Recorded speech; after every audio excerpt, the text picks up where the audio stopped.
Yes, good morning, dear students and friends. Welcome back to the Prithviraj English Academy. So ಇವತ್ತಿನ ಒಂದು video ಏನದಪ್ಪ ಅಂದ್ರ ಇದು ಕರ್ನಾಟಕ ಸರ್ಕಾರದ ಏನು ಶಿಕ್ಷಣ ಮಂಡಳಿ ಇದೆ ಅದಕ್ಕೆ ಸಂಬಂಧಪಟ್ಟಂತೆ ನಾವು ಏನ್ ಮಾಡ್ತಾ ಇದೀವಪ್ಪ ಅಂದ್ರೆ ಸಮಾಜ ವಿಜ್ಞಾನಕ್ಕೆ ಸಂಬಂಧಪಟ್ಟಂತೆ ನಾವು ವಿಡಿಯೋಗಳನ್ನ ಮಾಡ್ತಿದ್ದೀವಿ. ಸೊ ಇವತ್ತಿನ ಒಂದು ವಿಡಿಯೋದೊಳಗೆ ನಾನು ಏನ್ ಮಾಡ್ತಾ ಇದ್ದೀನಪ್ಪ ಅಂದ್ರೆ ಪೂರ್ವ ಸಿದ್ಧತಾ ಪರೀಕ್ಷೆ 1 ಅಥವಾ ರಾಜ್ಯ ಮಟ್ಟದ ಪೂರ್ವ ಸಿದ್ಧತಾ ಪರೀಕ್ಷೆ 1 ಅದರ ಒಂದು ಪ್ರಶ್ನೋತ್ತರಗಳನ್ನು ಅಥವಾ ಕೀ ಆನ್ಸರ್ಸ್ ಅನ್ನ ನಿಮ್ ಜೊತೆಗೆ ಹಂಚಿಕೊಳ್ಳುವಂತ ಒಂದು ಪ್ರಯತ್ನವನ್ನ ಮಾಡಿದ್ದೇನೆ. ಈ ಪರೀಕ್ಷೆ 10/1/2026 ನಡೆದೈತಿ, ನಿಮ್ಗೆಲ್ಲರಿಗೂ ಗೊತ್ತದ. ಸಮಾಜ ವಿಜ್ಞಾನ ಪರೀಕ್ಷೆ ಅದರ ಒಂದು ಕೀ ಉತ್ತರಗಳನ್ನ ನಿಮ್ ಜೊತೆಗೆ ಹಂಚಿಕೊಳ್ಳುವಂತ ಪ್ರಯತ್ನ ರೀ. ಹೌದಾ? ಸೊ ಬನ್ನಿ, ಮೊದಲನೇದಾಗಿ ಟೋಟಲ್ ನಿಮಗೆ ಗೊತ್ತಿರೋ ಹಂಗೆ ಈ ಸಮಾಜ ವಿಜ್ಞಾನ ಒಂದು ಏನು ಪ್ರಶ್ನೆ ಪತ್ರಿಕೆ ಇರ್ತದಲ್ಲ ಅದು 80 ಮಾರ್ಕ್ಸಿಗೆ ಇರ್ತದ್ರಿ. 80 ಅಂಕಗಳಿಗೆ. ಆ 80 ಅಂಕಗಳಿಗೆ ಇರ್ತಕ್ಕಂತಹ ಪ್ರಶ್ನೆ ಪತ್ರಿಕೆಯನ್ನ ಅವ್ರು ಏನ್ ಮಾಡ್ತಾರೆ ಅಂದ್ರೆ 6 ಭಾಗಗಳಲ್ಲಿ ವಿಂಗಡಣೆ ಮಾಡಿರ್ತಾರೆ. ಅದನ್ನ ಬಹು ಆಯ್ಕೆ ಪ್ರಶ್ನೆಗಳು, 1 ಅಂಕದ ಪ್ರಶ್ನೆಗಳು, 2 ಅಂಕದ ಪ್ರಶ್ನೆಗಳು, 3 ಅಂಕದ ಪ್ರಶ್ನೆಗಳು ಮತ್ತು 4 ಅಂಕದ ಪ್ರಶ್ನೆಗಳು ಜೊತೆಗೆ 5 ಅಂಕದ ಒಂದು ಪ್ರಶ್ನೆ, ಅದು ಏನು ಭಾರತ ನಕ್ಷೆಗೆ ಸಂಬಂಧಪಟ್ಟಂತೆ. ಹೌದಾ? ಈ ರೀತಿಯಾಗಿ ಅವ್ರು ಏನ್ ಮಾಡಿರ್ತಾರು, ವಿಂಗಡಣೆಯನ್ನ ಮಾಡಿರ್ತಾರೆ 6 ಭಾಗಗಳಲ್ಲಿ. ಸೊ ಅದರಲ್ಲಿ ಮೊದಲನೇ ಭಾಗ ಯಾವ್ದಪ್ಪ ಅಂದ್ರ ಬಹು ಆಯ್ಕೆ ಪ್ರಶ್ನೆಗಳು. ಅಂದ್ರೆ ಹೆಂಗಿರ್ತದೆ ನೋಡಿ, ಕೆಳಗಿನ ಪ್ರತಿಯೊಂದು ಪ್ರಶ್ನೆಗಳಿಗೆ ಅಥವಾ ಅಪೂರ್ಣ ಹೇಳಿಕೆಗಳಿಗೆ 4 ಪರ್ಯಾಯ ಉತ್ತರಗಳನ್ನು ನೀಡಲಾಗಿದೆ. ಅವುಗಳಲ್ಲಿ ಸರಿಯಾದ ಉತ್ತರವನ್ನು ಆರಿಸಿ ಅದರ ಕ್ರಮಾಕ್ಷರದೊಂದಿಗೆ ಪೂರ್ಣ ಉತ್ತರವನ್ನು ಬರೆಯಿರಿ. 8 × 1 = 8. ಅಂದ್ರ ಇದರ ಅರ್ಥ ಏನು?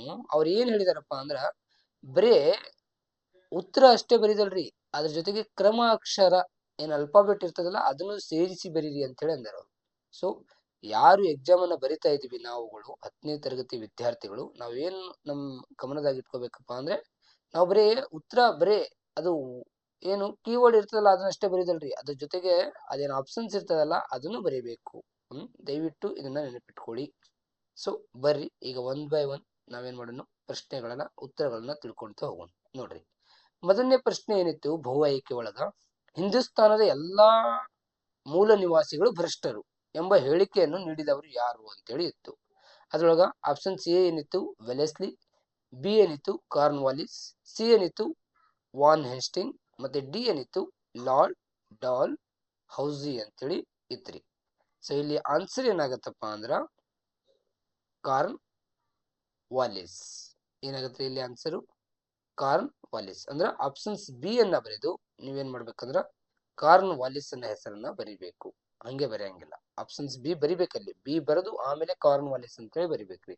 ಅಂದ್ರೆ ಅಲ್ಲಿ ಏನ್ ಆಪ್ಷನ್ಸ್ ಇರ್ತದೆ ಸರಿಯಾದ ಆಪ್ಷನ್ಸ್ ಅನ್ನ ಅದನ್ನ ಬರಿಬೇಕು. ಫಾರ್ ಎಕ್ಸಾಂಪಲ್ ಎನೋ, ಬಿನೋ, ಸಿನೋ, ಡಿ ಅದಾದ್ಮೇಲೆ ಅದ್ರ ಮುಂದ್ಗಡೆ ಇರ್ತಕ್ಕಂತ ಕೀವರ್ಡ್ ಅನ್ನ ಬರಿಬೇಕು. ಇದನ್ನ ನೆನಪಲ್ಲಿ ಇಟ್ಕೊಳ್ಳಿ. ಯಾವುದೇ ಕಾರಣಕ್ಕೂ ಮರಿಬೇಡ್ರಿ. ಆಪ್ಷನ್ಸ್ ಅನ್ನ ಬರೀತ್ ಮುಂದೆ ಅದ್ರ ಜೊತೆಗೆ ಕ್ರಮಾಕ್ಷರವನ್ನು ನಾವು ಬರಿಬೇಕು ಉತ್ತರವನ್ನು ಬರಿಬೇಕಾದ್ರ ಬಹು ಆಯ್ಕೆ ಪ್ರಶ್ನೆಗಳಲ್ಲಿ. ಮತ್ತು ಈ ಪ್ರಶ್ನೆ ಏನಾಗಿತ್ತಪ್ಪ ನಮಗಂದ್ರ ಇದೇನಾಗಿತ್ತಂದ್ರ ನಮಗ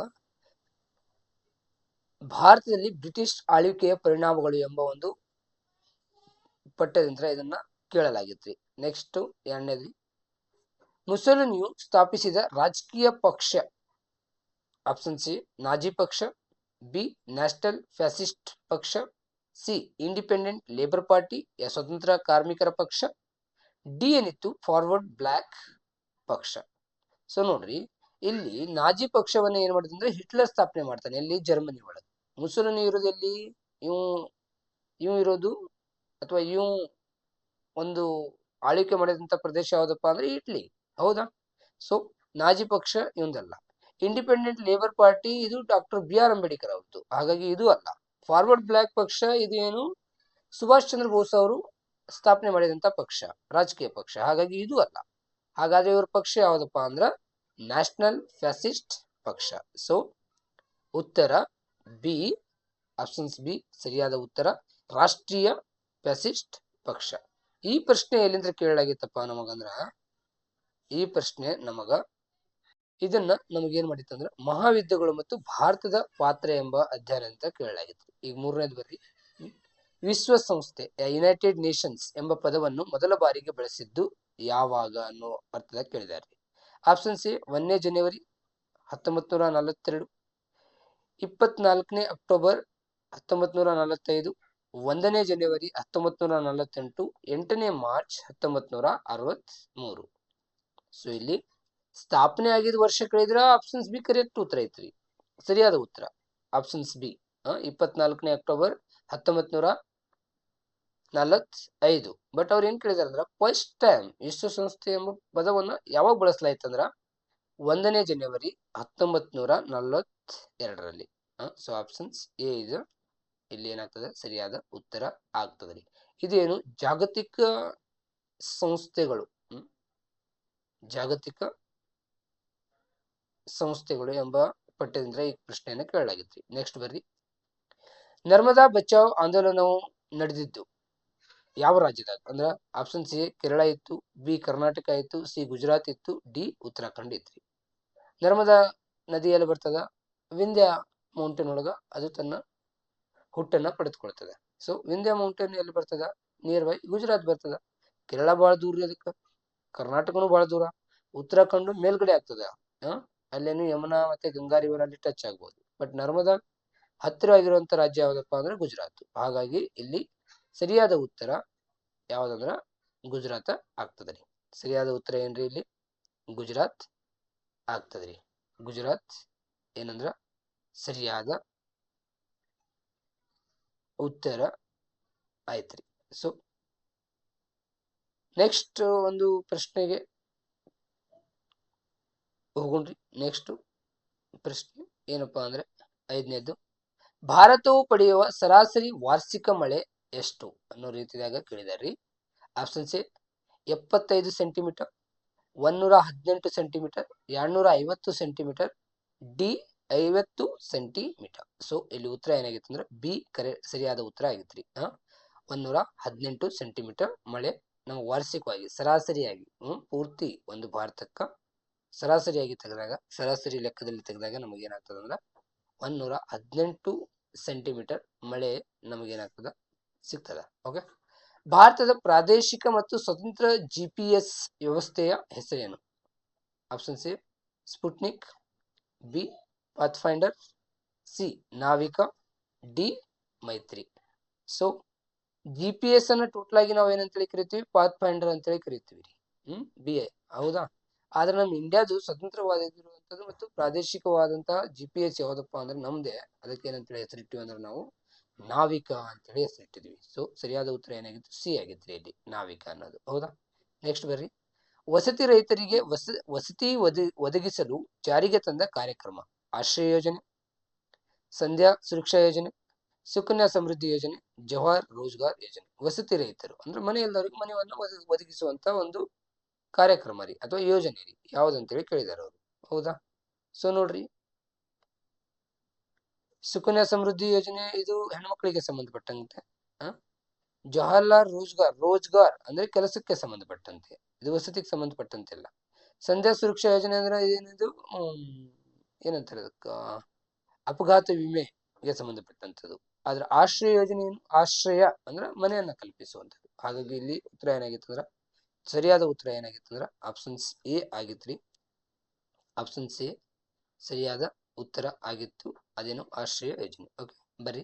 ಗ್ರಾಹಕರ ಠೇವಣಿಗೆ ಬಡ್ಡಿ ನೀಡುವ ಬದಲು ಸೇವಾ ಶುಲ್ಕವನ್ನು ವಸೂಲಿ ಮಾಡುವ ಬ್ಯಾಂಕ್ ಖಾತೆ. ಗ್ರಾಹಕರ ಬ್ಯಾಂಕ್ ಖಾತೆಗೆ ಏನಾದ್ರು ಠೇವಣಿಗೆ ಏನಾದ್ರು ಬಡ್ಡಿ ನೀಡ್ತಿತ್ತಂದ್ರ ಅದಕ್ಕೆ ನಾವು ಉಳಿತಾಯ ಖಾತೆ ಅಂತೇಳಿ ಕರಿಬಹುದಾಗಿತ್ತು. ಆದ್ರೆ ಇದು ಉಳಿತಾಯ ಖಾತೆ ಅಲ್ಲ. ಹೌದಾ? ಸೊ ಏನ್ ಮಾಡಕತ್ತಾರ ಅವರು? ಶುಲ್ಕವನ್ನ ತಗೊಳಕತ್ತಾರ ಮತ್ತೆ ಬಡ್ಡಿನೂ ನೀಡಾಕತ್ತಿಲ್ಲ. ಮತ್ತ ಸೇವೆಯನ್ನು ನೀಡಾಕತ್ತಲ್ಲ, ಅದಕ್ಕೆ ಶುಲ್ಕವನ್ನು ತೆಗೆದುಕೊಳ್ಳಾಕತ್ತಾರ. ಹಾಗಾಗಿ ಇದೇನದು ಚಾಲ್ತಿ ಖಾತೆ ಹೌದ್ರಿ, ಕರೆಂಟ್ ಅಕೌಂಟ್ ರೀ ಇದು. ಸೊ ಆಪ್ಷನ್ ಸಿ ಸರಿಯಾದ ಉತ್ತರ. ಈಗ ಬರ್ರಿ 2ನೇದ್ದು ಮೇನ್ಲಿ. ಕೆಳಗಿನ ಪ್ರತಿಯೊಂದು ಪ್ರಶ್ನೆಗಳಿಗೂ ಒಂದು ವಾಕ್ಯದಲ್ಲಿ ಉತ್ತರಿಸಿರಿ. 8 × 1 = 8. ಸೊ ಫಸ್ಟ್ ಅಂದ್ರೆ 9ನೇದು ಇಲ್ಲಿ ನಂಬರ್ ಕಂಟಿನ್ಯೂಷನ್ ಆಗ್ತದ್ರಿ. ಟೋಟಲ್ 38 ಮಟ್ಟ 38 ಮಟ್ಟ ಅನ್ನೋದು ಏನಾಗ್ತದ ಕಂಟಿನ್ಯೂ ಹಾಕೊಂತ ಹೋಗ್ತದೆ ನಂಬರ್. ಮೇನ್ ಪ್ರಶ್ನೆಗಳ ನಂಬರ್ ಅಷ್ಟೇ ಚೇಂಜ್ ಹಾಕೊಂತ ಹೋಗ್ತದೆ, ನಂಬರ್ ಮಾತ್ರ ಸೇಮ್ ಇರ್ತದೆ. ಹೌದು? ಅಂದ್ರೆ ಕಂಟಿನ್ಯೂ ಆಗ್ತಿರ್ತದೆ. ಸೊ ಇದರೊಳಗ ಒಂದನೇದ್ದು ಅಥವಾ ಒಂಬತ್ತನೇದ್ರಿ, ಹಲಗಲಿಯ ಬೇಡರು ಬ್ರಿಟಿಷರ ವಿರುದ್ಧ ದಂಗೆ ಏಳಲು ಕಾರಣವೇನು? ಒಂದೇ ವಾಕ್ಯದಾಗ ಉತ್ತರಿಸ್ಬೇಕಂದ್ರೆ ಏನಂದ್ರ ಶಸ್ತ್ರಾಸ್ತ್ರಗಳ ಬಳಕೆಯನ್ನ ನಿರ್ಬಂಧಿಸಿದರು. ನಿರ್ಬಂಧಿಸಿದಂತ ಕಾನೂನನ್ನ ಅವ್ರು ಏನ್ ಮಾಡಿದ್ರು, ಜಾರಿಗೆ ತಂದಿದ್ರಿಂದ ಏನಾಯ್ತು, ಇದು ಹಲಗಲಿ ಬೇಡರು ಬಾಗಲಕೋಟ್ ಜಿಲ್ಲೆ ಮುಧೋಳ ತಾಲೂಕಿನ ಹಲಗಲಿ ಬೇಡರು ಏನ್ ಮಾಡ್ತಾರಂದ್ರ ಬ್ರಿಟಿಷರ ವಿರುದ್ಧ ದಂಗೆ ಹೇಳ್ತಾರ್ರಿ. ಇದು ಬಹಳ ಇಂಪಾರ್ಟೆಂಟ್ ರೀ. ನೆಕ್ಸ್ಟ್, ರಷ್ಯಾವು ಜರ್ಮನಿಯೊಂದಿಗೆ ಯುದ್ಧ ರಹಿತ ಒಪ್ಪಂದ ಮಾಡಿಕೊಳ್ಳಲು ಕಾರಣವೇನು? ಏನ್ ಕಾರಣ? ಯಾಕಂದ್ರ ಹಿಟ್ಲರ್ನು ರಷ್ಯಾದ ಮೇಲೆ ದಾಳಿ ಮಾಡಲು ಬಯಸಿದ್ದನ್ನ ಮನಗಂಡಂತಹ ರಷ್ಯಾ 1939 ಆಗಸ್ಟ್ 24 ಏನ್ ಮಾಡ್ತಾರೆ ಅಂದ್ರ ಜರ್ಮನಿಯೊಂದಿಗೆ ಏನ್ ಮಾಡ್ತಾರೆ, ಯುದ್ಧ ರಹಿತ ಒಪ್ಪಂದವನ್ನು ಮಾಡ್ಕೊಳ್ತಾರೆ. ಹೌದಾ? ನೆಕ್ಸ್ಟ್, ರಾಷ್ಟ್ರಗಳ ಸಂಘವನ್ನು ಅಥವಾ ಲೀಗ್ ಆಫ್ ನೇಷನ್ಸ್ ಏಕೆ ಸ್ಥಾಪಿಸಲಾಯ್ತಂದ್ರ ಮೊದಲನೇ ಮಹಾಯುದ್ಧದ ನಂತರ ಮುಂದೆ ಮಹಾಯುದ್ಧಗಳು ನಡಿಬಾರದು ಅಂತೇಳಿ ಅದನ್ನ ತಡೆಗಟ್ಟಲೆ ಇದನ್ನ ಸ್ಥಾಪನೆ ಮಾಡ್ತಾರೆ. ಹೌದಾ? 1976 ನಾಗರಿಕ ಹಕ್ಕುಗಳ ಸಂರಕ್ಷಣಾ ಕಾಯ್ದೆಯ ಮಹತ್ವವೇನು? ಏನು ಮಹತ್ವ ಅಂದ್ರ ಈ ಕಾಯ್ದೆ ಏನ್ ಮಾಡ್ತದೆ ಅಂದ್ರ ಅಸ್ಪೃಶ್ಯತೆ ಆಚರಣೆಯನ್ನ ಶಿಕ್ಷಾರ್ಹ ಅಪರಾಧ ಎಂದು ಘೋಷಿಸುತ್ತದೆ. ಈ ಮೂಲಕ ಏನ್ ಮಾಡ್ಬೋದು, ನಾವು ಅಸ್ಪೃಶ್ಯತೆಯನ್ನ ನಿವಾರಣೆ ಮಾಡ್ಬೋದ್ರಿ. ಹೌದಾ? ನೆಕ್ಸ್ಟ್ ಬರ್ರಿ, MRPL ವಿರುದ್ಧದ ಚಳವಳಿಯನ್ನು ಏಕೆ ಹಮ್ಮಿಕೊಳ್ಳಲಾಯಿತು? ಯಾಕಂದ್ರ ಅಲ್ಲಿ ಹೊರಸೂಸುವಂತ ತೈಲ ಕಾರಾಗಾರದಿಂದ ಏನು ಹೊರ ಬರ್ತದಲ್ಲ, ಕಾರ್ಯದಿಂದ ಏನು ಹೊರ ಬರ್ತದಲ್ಲ, ರಾಸಾಯನಿಕ ಅಂಶಗಳಿಂದ ಏನಾಗ್ಬೋದು, ಪರಿಸರ ನಾಶವಾಗುತ್ತದೆ ಎಂಬ ಕಾರಣದಿಂದ ನಾವೇನ್ ಮಾಡ್ತಾರ ಅಲ್ಲಿ ಮಂಗಳೂರಲ್ಲಿ ಏನ್ ಮಾಡ್ತಾರಂದ್ರ ಒಂದು ಚಳವಳಿಯನ್ನ ಹಮ್ಮಿಕೊಳ್ತಾರೆ. ಹೌದಾ? ಕಬ್ಬಿಣ ಮತ್ತು ಉಕ್ಕಿನ ಕೈಗಾರಿಕೆಯನ್ನು ಮೂಲ ಕೈಗಾರಿಕೆ ಅಂತೇಳಿ ಯಾಕೆ ಕರೀತಾರು ಅಂತೇಳಿ ಪ್ರಶ್ನೆ ಐತ್ರಿ. ಯಾಕೆ ಕರೀತಾರಂದ್ರ ಇದು ಏನ್ ಮಾಡ್ತಂದ್ರೆ ಎಲ್ಲಾ ಕೈಗಾರಿಕೆಗಳು ಅಪ್ರಾಕ್ಸಿಮೇಟ್ಲಿ ಹಲವಾರು ಕೈಗಾರಿಕೆಗಳಿಗೆ ಏನ್ ಮಾಡ್ತಂದ್ರ ಅಗತ್ಯವಾದಂತ ಒಂದು ಕಚ್ಚಾ ವಸ್ತುವನ್ನ ಇದು ಪೂರೈಸುವಂತ ಕೆಲಸ ಮಾಡ್ತದೆ. ಸೊ ಹಾಗಾಗಿ ಇದು ಏನಂದ್ರ ಇದನ್ನೇನಂತೇಳಿ ಕರಿತೀವಿ ನಾವು, ಈ ಕೈಗಾರಿಕೆಯನ್ನ ಮೂಲ ಕೈಗಾರಿಕೆ ಅಂತೇಳಿ ಕರಿತೀವಿ. ಎಲ್ಲಾ ಕೈಗಾರಿಕೆಗಳಿಗೂ ಇದು ಮೂಲ ರೀ ಇದು. ಹಾಗಾಗಿ ಇದನ್ನ ಮೂಲ ಕೈಗಾರಿಕೆ ಅಂತೇಳಿ ಕರೀತಾರೆ. ಕೇಂದ್ರ ಸರ್ಕಾರದ ಮುಂಗಡ ಪತ್ರವನ್ನು ಅಥವಾ ಬಜೆಟ್ ಅನ್ನು ಲೋಕಸಭೆಯಲ್ಲಿ ಯಾರು ಮಂಡಿಸುತ್ತಾರೆ ಅಂತೇಳಿ ಪ್ರಶ್ನೆ ಐತಿ. ಯಾರ್ರಿ? ಕೇಂದ್ರ ಹಣಕಾಸಿನ ಮಂತ್ರಿಗಳು. ಕೇಂದ್ರ ಹಣಕಾಸಿನ ಮಂತ್ರಿಗಳು. ಈಗ ಸದ್ಯ ಯಾರು ಅಂತೇಳಿ ಕೇಳಿದ್ರ, ಈಗ ಸದ್ಯ ಯಾರಪ್ಪ ಕೇಂದ್ರ ಹಣಕಾಸಿನ ಮಂತ್ರಿಗಳು ಅಂದ್ರ ಶ್ರೀಮತಿ ಸೀತಾರಾಮನ್. ನಿರ್ಮಲಾ ಸೀತಾರಾಮನ್ ಏನು ಈ ಸದ್ಯಕ್ಕ ನಮ್ಮ ಭಾರತದ ಏನ್ರಿ ಅವರು ಕೇಂದ್ರದ ಹಣಕಾಸಿನ ಮಂತ್ರಿಗಳು. ಬರೀ ಅವ್ರು ಯಾರು ಮಂಡಿಸ್ತಾರ ಅಂತೇಳಿ ಕೇಳಿದ್ರ ಕೇಂದ್ರ ಹಣಕಾಸಿನ ಮಂತ್ರಿಗಳು. ಈಗ ಸದ್ಯ ಯಾರಾದ್ರ ಅಂತೇಳಿ ಕೇಳಿದ್ರೆ ಇವರು ನಿರ್ಮಲಾ ಸೀತಾರಾಮನ್. ಸರಿ, ಮುಂದೆ ಬರ್ರಿ 16ನೇದು. ಯಾವ್ದಂದ್ರ ಜಿಲ್ಲಾ ಕೈಗಾರಿಕಾ ಕೇಂದ್ರಗಳ ಸ್ಥಾಪನೆಯ ಪ್ರಮುಖ ಉದ್ದೇಶವೇನು? ಏನಪ್ಪಾ ಅಂದ್ರ ಗ್ರಾಮೀಣ ಪ್ರದೇಶಗಳಲ್ಲಿ ಕೈಗಾರಿಕೆಗಳನ್ನ ಸ್ಥಾಪಿಸಲು ಮತ್ತು ಅವುಗಳ ಆಡಳಿತ ಮತ್ತು ಸಮನ್ವಯವನ್ನು ಕೇಂದ್ರೀಕರಿಸಲು ಇವುಗಳನ್ನ ಸ್ಥಾಪಿಸಲಾಗಿದೆ. ಬರ್ರಿ ಮೂರನೇದ್ದು ಯಾವ್ದಂದ್ರ ಈ ಪ್ರತಿಯೊಂದು ಪ್ರಶ್ನೆಗೂ 2 ರಿಂದ 4 ವಾಕ್ಯಗಳಲ್ಲಿ ಅಥವಾ 2 ರಿಂದ 4 ಅಂಶಗಳಲ್ಲಿ ಉತ್ತರಿಸರಿ. 8=2 ಎಷ್ಟಾಗ್ತದ 16 ಅಂಕಗಳು ರೀ. ಇಲ್ಲಿ ನಮಗೇನಾಗ್ತದ 2 ಆಪ್ಷನ್ಸ್ ಸಿಗ್ತದ. ಹೌದಾ? ಸೊ ಬರೀ ಮೊನ್ನೆದು ಪ್ರತ್ಯಕ್ಷ ನೇಮಕಾತಿ ಹಾಗೂ ಪರೋಕ್ಷ ನೇಮಕಾತಿಗಳ ನಡುವಿನ ವ್ಯತ್ಯಾಸಗಳು ಯಾವ್ಯಾವು? ಪ್ರತ್ಯಕ್ಷ ನೇಮಕಾತಿ ಮತ್ತು ಪರೋಕ್ಷ ನೇಮಕಾತಿಯ ವ್ಯತ್ಯಾಸಗಳು ಯಾವ್ಯಾವ ಅಂದ್ರ ಪ್ರತ್ಯಕ್ಷ ನೇಮಕಾತಿ ಮೊದಲು ತಿಳ್ಕೊಳ್ಳೋಣ. ಇದನ್ನ ನೇರ ನೇಮಕಾತಿ ಅಂತೇಳಿ ಕರೀತಾರೆ. ಇದು ಬಹಳ ಜನಪ್ರಿಯ ಮತ್ತು ವೈಜ್ಞಾನಿಕ ಇದು ವಿಧಾನ ಆಗಿದೆ. ಮತ್ತೆ ಇದನ್ನ ಏನ್ ಮಾಡ್ತಾರೆ ಅಂದ್ರೆ ಸ್ಪರ್ಧಾತ್ಮಕ ಪರೀಕ್ಷೆಗಳ ಮೂಲಕ ಇದನ್ನ ತೆಗೆದುಕೊಳ್ಳಲಾಗ್ತದೆ.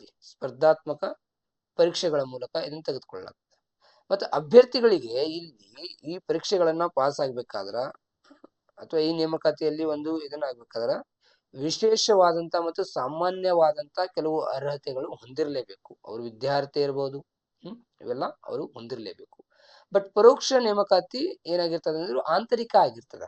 ಒಳಗಿಂದ ಒಳಗ ಅಂದ್ರ ಈಗಾಗಲೇ ಸರ್ಕಾರಿ ಸೇವೆಯಲ್ಲಿ ಇರುವವರಿಗೆ ಏನ್ ಮಾಡ್ತಾರಂದ್ರ ಈ ಒಂದು ವ್ಯವಸ್ಥೆ ಬಹಳ ಹೆಲ್ಪ್ಫುಲ್ ಆಗ್ತದ. ಸೇವಾ ಹಿರಿಯತೆ ಅಥವಾ ವಿದ್ಯಾರ್ಥಿ ಆಧಾರದ ಮೇಲೆ ಮೇಲ್ದರ್ಜೆಗೆ ನೇಮಕಾತಿ ಇಲ್ಲಿ ಮಾಡಲಾಗ್ತದೆ. ಮತ್ತೆ ಇದು ವೆಚ್ಚದಾಗ ಏನಾಗ್ತದಂದ್ರ ಕಡಿಮೆ ಇರ್ತದೆ ಇದು ವೆಚ್ಚ. ಸರಿ, ಮತ್ತೆ ಈ ಪ್ರಶ್ನೆಗೆ ಒಂದು ನಮಗ ಏನಾಗಿತ್ತಂದ್ರ ಒಂದು ಏನು ಅಂದ್ರ ನಮಗೇನಿತ್ತಂದ್ರ ಇದಕ್ಕ ಒಂದು ಆಪ್ಷನ್ಸ್ ಇತ್ರಿ. ಅಂದ್ರ ಆಂತರಿಕ ಒಂದು ಚಾಯ್ಸ್ ಇತ್ತು. ಅದೇನಂದ್ರ ಆಹಾರ ಮತ್ತು ಕೃಷಿ ಸಂಸ್ಥೆಯ ಅಥವಾ ಫುಡ್ ಅಂಡ್ ಅಗ್ರಿಕಲ್ಚರ್ ಆರ್ಗನೈಸೇಷನ್ ದ ಉದ್ದೇಶಗಳು ಯಾವ್ಯಾವು ಅಂತೇಳಿ ಕೇಳಿದ್ರು. ಏನು ಉದ್ದೇಶ? ಕೃಷಿಯನ್ನ ಅಭಿವೃದ್ಧಿ ಮಾಡುದ್ರಿ, ಪೌಷ್ಟಿಕ ಆಹಾರದ ಪೂರೈಕೆಯನ್ನು ಮಾಡುದು, ಹಸಿವಿನಿಂದ ಜನರಿಗೆ ಮುಕ್ತಿಯನ್ನ ಅಥವಾ ವಿಮುಕ್ತಿಯನ್ನ ನೀಡುದು. ಎಲ್ಲ ವಿಶ್ವದ ಎಲ್ಲಾ ಜನರು ಆಹಾರವನ್ನು ಪಡೆದುಕೊಳ್ಬೇಕು, ಯಾರು ಹಸಿವಿನಿಂದ ಸಾಯಬಾರ್ದು ಅನ್ನೋದು ಅವ್ರ ಉದ್ದೇಶ ರೀ. ಗ್ರಾಮೀಣ ಜನರ ಜೀವನ ಮಟ್ಟವನ್ನು ಸುಧಾರಣೆ ಮಾಡುವುದು ಆಗಿತ್ತು. ಬರ್ರಿ ಈಗ ನೆಕ್ಸ್ಟ್, ಹೆಣ್ಣು ಭ್ರೂಣ ಹತ್ಯೆಯ ದುಷ್ಪರಿಣಾಮಗಳನ್ನು ಸಂಕ್ಷಿಪ್ತವಾಗಿ ವಿವರಿಸಿ. ಹೆಣ್ಣು ಭ್ರೂಣ ಹತ್ಯೆಯ ದುಷ್ಪರಿಣಾಮಗಳೇನ್ರಿ? ಸ್ತ್ರೀ ಪುರುಷ ಲಿಂಗಾನುಪಾತದಲ್ಲಿ ಏನಾಗ್ತದ? ಸಮತೋಲನತೆ ಉಂಟಾಗ್ತದ್ರಿ, ಲಿಂಗ ತಾರತಮ್ಯ ಉಂಟಾಗ್ತದ, ಸ್ತ್ರೀಯರ ಸಾಮಾಜಿಕ ಸ್ಥಾನಮಾನ ಏನಾಗ್ಬೋದು? ಅಪಮೌಲ್ಯೀಕರಣ ಆಗ್ಬೋದು, ಸ್ತ್ರೀಯರ ಸಂಖ್ಯೆಯಲ್ಲಿ ಏನಾಗ್ಬೋದು? ಕಡಿಮೆ ಆಗ್ಬೋದು. ಹಾಗಾಗಿ ಇವ್ರು ಏನ್ ಮಾಡ್ತಾರಂದ್ರ, ಇವ್ರ ಸಜೆಷನ್ ಅಂದ್ರ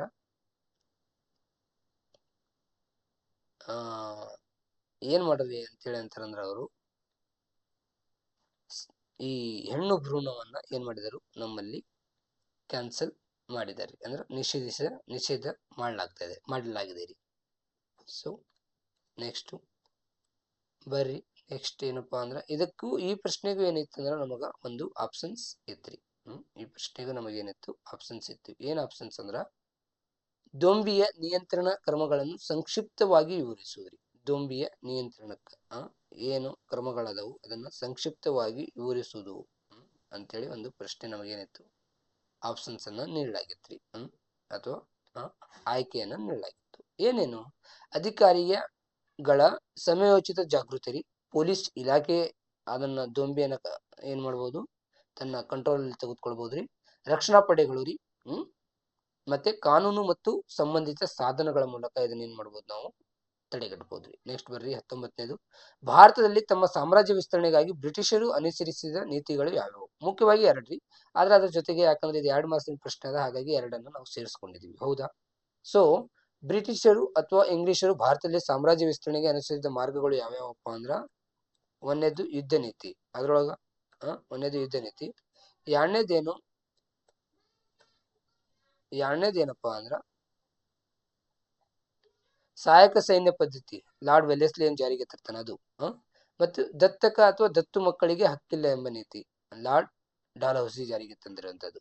ಮತ್ತು 4ನೇದೇನು, ರಾಜ್ಯಗಳ ಮೇಲೆ ನೇರ ಆಡಳಿತವನ್ನ ಇವ್ರು ಏನ್ ಮಾಡ್ತಾರು ಅಂತಾರು. ಹೌದಾ? ಇವು ಮುಖ್ಯವಾಗಿ. ಆದ್ರೆ ಇದರಲ್ಲಿ 2 ಮುಖ್ಯವಾಗಿರುವಂತದ್ದು ಯಾವುದು?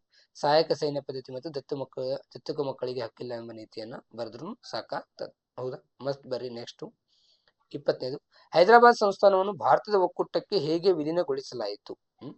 ಹೈದರಾಬಾದ್ ಭಾರತದಲ್ಲಿ ವಿಲೀನವಾದ ರೀತಿ ಯಾವ ರೀತಿಯಾಗಿತ್ತಂದ್ರ, ನಿಜಾಮ್ ಏನಾಗಿತ್ತಂದ್ರ, ಹೈದರಾಬಾದ್ ನಿಜಾಮ್ ಏನಾಗಿತ್ತಂದ್ರ ಸ್ವತಂತ್ರವಾಗಿರಲು ಬಯಸಿದನು. ನಿಮ್ಗೆಲ್ಲಾ ಒಂದು ಎಕ್ಸ್ಪ್ಲನೇಷನ್ ಗೊತ್ತಿರುವಂತೆ 1947 ಆಗಸ್ಟ್ 15ರ ನಂತರ ಏನು ನಮಗ್ ಭಾರತಕ್ಕೆ ಒಂದು ಸ್ವತಂತ್ರ ಸಿಕ್ತಲ್ಲ, ಅವಾಗ ಇಲ್ಲಿ ಇರ್ತಕ್ಕಂತಹ ರಾಜರುಗಳಿಗೆ ಅಥವಾ ಆಡಳಿತಗಾರರಿಗೆ 3 ಆಯ್ಕೆಗಳು ಇದ್ದು ರೀ. ಅವರು ಭಾರತ ಸಂಸ್ಥಾನವನ್ನು ಸೇರ್ಬೋದಾಗಿತ್ತು, ಇಲ್ಲ ಪಾಕಿಸ್ತಾನಕ್ಕಾದ್ರೂ ಸೇರ್ಕೋಬಹುದಾಗಿತ್ತು, ಇಲ್ಲ ಅವು ಎರಡಕ್ಕೂ ಸೇರೋ ಅವ್ರಿಗೆ ಇಚ್ಛೆ ಇರ್ಲಿಕ್ಕಂದ್ರೆ ತಾವು ಸ್ವತಂತ್ರವಾಗಿನೂ ಇರಬಹುದಾಗಿತ್ತು. ಅದನ್ನ 3ನೇ ಚಾಯ್ಸ್ ಅನ್ನ ನಿಜಾಮ್ ಆಫ್ ದಿ ಹೈದರಾಬಾದ್ ಅಥವಾ ಹೈದರಾಬಾದ್ ನಿಜಾಮ್ ಏನ್ ಮಾಡ್ತಾನೋ ಆಯ್ಕೆ ಮಾಡ್ಕೋತ. ಆದ್ರ ಅಲ್ಲಿ ಹೈದರಾಬಾದಿನ ಜನತೆಗೆ ಏನಿರ್ತದೆ ಅಂದ್ರೆ, ಭಾರತದೊಂದಿಗೆ ತಮ್ಮ ಒಂದು ಹೈದರಾಬಾದ್ ಅನ್ನ ಕೂಡಿಸ್ಬೇಕು, ತಮ್ಮ ಸಂಸ್ಥಾನವನ್ನ ಕೂಡಿಸ್ಬೇಕು ಅನ್ನೋ ಒಂದು ಬಹಳ ದೊಡ್ಡ ಒಂದು ಬಯಕೆ ಇರ್ತದ. ಹಾಗಾಗಿ ತೆಲಂಗಾಣದ ಏನು ರೈತರು ಇರ್ತಾರಲ್ಲ, ಅವ್ರು ನಿಜಾಮನ ವಿರುದ್ಧ ಏನ್ ಮಾಡ್ತಾರು? ಹೋರಾಟವನ್ನ ಮಾಡ್ತಾರೆ. ಈ ಹೋರಾಟವನ್ನ ತಡೆಗಟ್ಟಲು ನಿಜಾಮ್ ಏನ್ ಮಾಡ್ತಾನ? ರಜಾಕರನ್ನ ಬಳಸ್ತಾನ. ರಜಾಕರ್ ಯಾರ್ರಿ? ಅವ್ರನ್ನ ಸ್ವತಃ ಅಥವಾ ಪರ್ಸನಲ್ ಪೊಲೀಸರವರು, ಪೊಲೀಸ್ ಫೋರ್ಸ್ ಅದು. ಜನರನ್ನ ಬಹಳ ಹಿಂಸಾತ್ಮಕವಾಗಿ ಅವ್ರು ಏನ್ ಮಾಡ್ತಾರು? ಅಲ್ಲಿ ನಡೆಸ್ಕೊಳ್ತಾರ ಪ್ರಜೆಗಳನ್ನ. ಇದನ್ನೆಲ್ಲ ಮನಗಂಡಂತ ನಮ್ಮ ಭಾರತ ಸೇನೆ ಏನ್ ಮಾಡ್ತದಂದ್ರ, ನಮ್ಮ ಭಾರತ ಸರ್ಕಾರ ಅಲ್ಲಿ ಸೇನೆಯನ್ನ ಕಳಿಸ್ತದ. ಸೇನೆಯನ್ನ ಕಳಿಸಿದಾಗ ಹೈದರಾಬಾದ್ ನಿಜಾಮ್ ಏನಾಗ್ತಾನೋ ಶರಣಾಗತನಾಗ್ತಾನೋ. ಹಂಗಾಗಿ ಹೈದರಾಬಾದ್ ಏನಾಗತ್ತ, ನಮ್ಮ ಭಾರತದ ಒಂದು ಒಕ್ಕೂಟಕ್ಕೆ ಏನಾಗ್ತದ? ಸೇರ್ಪಡೆ ಆಗ್ತದ 1948ರಲ್ಲಿ. ಆಯ್ತಾ? ನೆಕ್ಸ್ಟ್ ಬರ್ರಿ, ಬಾವಿ ನೀರಾವರಿಗೆ ಅತಿ ಪ್ರಮುಖವಾದ ನೀರಾವರಿ ಪದ್ಧತಿಯಾಗಿದೆ. ಏಕೆ ಅಂದ್ರ, ಹೆಚ್ಚು ಕೃಷಿ ಭೂಮಿಗೆ ನೀರಿನ ಸೌಲಭ್ಯವನ್ನು ಒದಗಿಸಬಹುದ್ರಿ. ಕಡಿಮೆ ಮಳೆ ಬೀಳುವ ಪ್ರದೇಶಗಳಿಗೆ ಬಹಳ ಸೂಕ್ತವಾಗಿರ್ತದ. ಮತ್ತೆ ಇದರ ನಿರ್ಮಾಣ ಮತ್ತು ನಿರ್ವಹಣೆ ಬಹಳ ಸುಲಭವಾಗಿರ್ತದ. ಅದು ಕೆರೆ ಮತ್ತು ಕಾಲುವೆಗಳಿಗೆ ಹೋಲಿಕೆ ಮಾಡಿದರೆ ಯಾಕಂದ್ರೆ ಮತ್ತೆ ಎಲ್ಲೆಲ್ಲಿ ಕೆರೆ ಮತ್ತು ಕಾಲುವೆಗಳಿಲ್ಲ ಆ ಪ್ರದೇಶಕ್ಕೂ ಇದನ್ನ ನಾವೇನ್ ಮಾಡಬಹುದು, ವಿಸ್ತರಣೆಯನ್ನ ಮಾಡಬಹುದು. ನೆಕ್ಸ್ಟ್ ಬರ್ರಿ, ಭಾರತದಲ್ಲಿ ತೋಟಗಾರಿಕಾ ಬೇಸಾಯದ ಬೆಳವಣಿಗೆಗೆ ಸಹಾಯಕವಾಗಿರುವ ಅಂಶಗಳನ್ನು ವಿವರಿಸಿರಿ ಅಥವಾ ಯಾವ್ಯಾವು. ಏನ್ರಿ ಅಂಶಗಳು ಯಾವ್ಯಾವ ಅಂದ್ರೆ ಭೂಸ್ವರೂಪ ಅಥವಾ ಭೂಪ್ರಕೃತಿ, ಹವಾಮಾನ ರೀ, ಸುಟೇಬಲ್ ಅಂದ್ರೆ ಅದಕ್ಕೆ ಹೊಂದಿಕೊಳ್ಳುವಂತ ಹವಾಮಾನ ಅದ ನಮ್ಮಲ್ಲಿ, ಮಣ್ಣು, ಫಲವತ್ತಾದ ಮಣ್ಣುಗಳು ಅದ ರೀ ನಮ್ಮಲ್ಲಿ, ವೆರೈಟೀಸ್ ಆಫ್ ಮಣ್ಣು ಅದ ನಮ್ಮಲ್ಲಿ, ನೀರಾವರಿ ವ್ಯವಸ್ಥೆ ರೀ, ಕಾರ್ಮಿಕರು ಸಿಗ್ತಾರು, ಮಾರುಕಟ್ಟೆ ವ್ಯವಸ್ಥೆ ಚಲೋ ಇದೆ, ಮತ್ತೆ ಭಾರತ ಸರ್ಕಾರದ ಒಂದು ಉತ್ತೇಜನ ಚಲೋ ತಂಗಿದೆ. ಹಾಗಾಗಿ ತೋಟಗಾರಿಕೆ ಬೆಳೆಗಾರಿಕೆ ಅಥವಾ ಬೇಸಾಯ ಇತ್ತೀಚಿನ ದಿನಮಾನಗಳಲ್ಲಿ ಬಹಳ ಬೆಳವಣಿಗೆಯನ್ನ ಕಾಣ್ತಾ ಇದೆ, ಮತ್ತು ತೋಟಗಾರಿಕೆಯನ್ನು ಮಾಡುವಂತ ರೈತರು ಕೂಡ ಬಹಳ ಒಂದು ಪ್ರಗತಿಯನ್ನ ಸಾಧಿಸಿದ್ದಾರೆ. ಹೌದಾ. ನೆಕ್ಸ್ಟ್ ಬರ್ರಿ, ನೀತಿ ಆಯೋಗದ ಉದ್ದೇಶಗಳು ಯಾವ್ಯಾವು.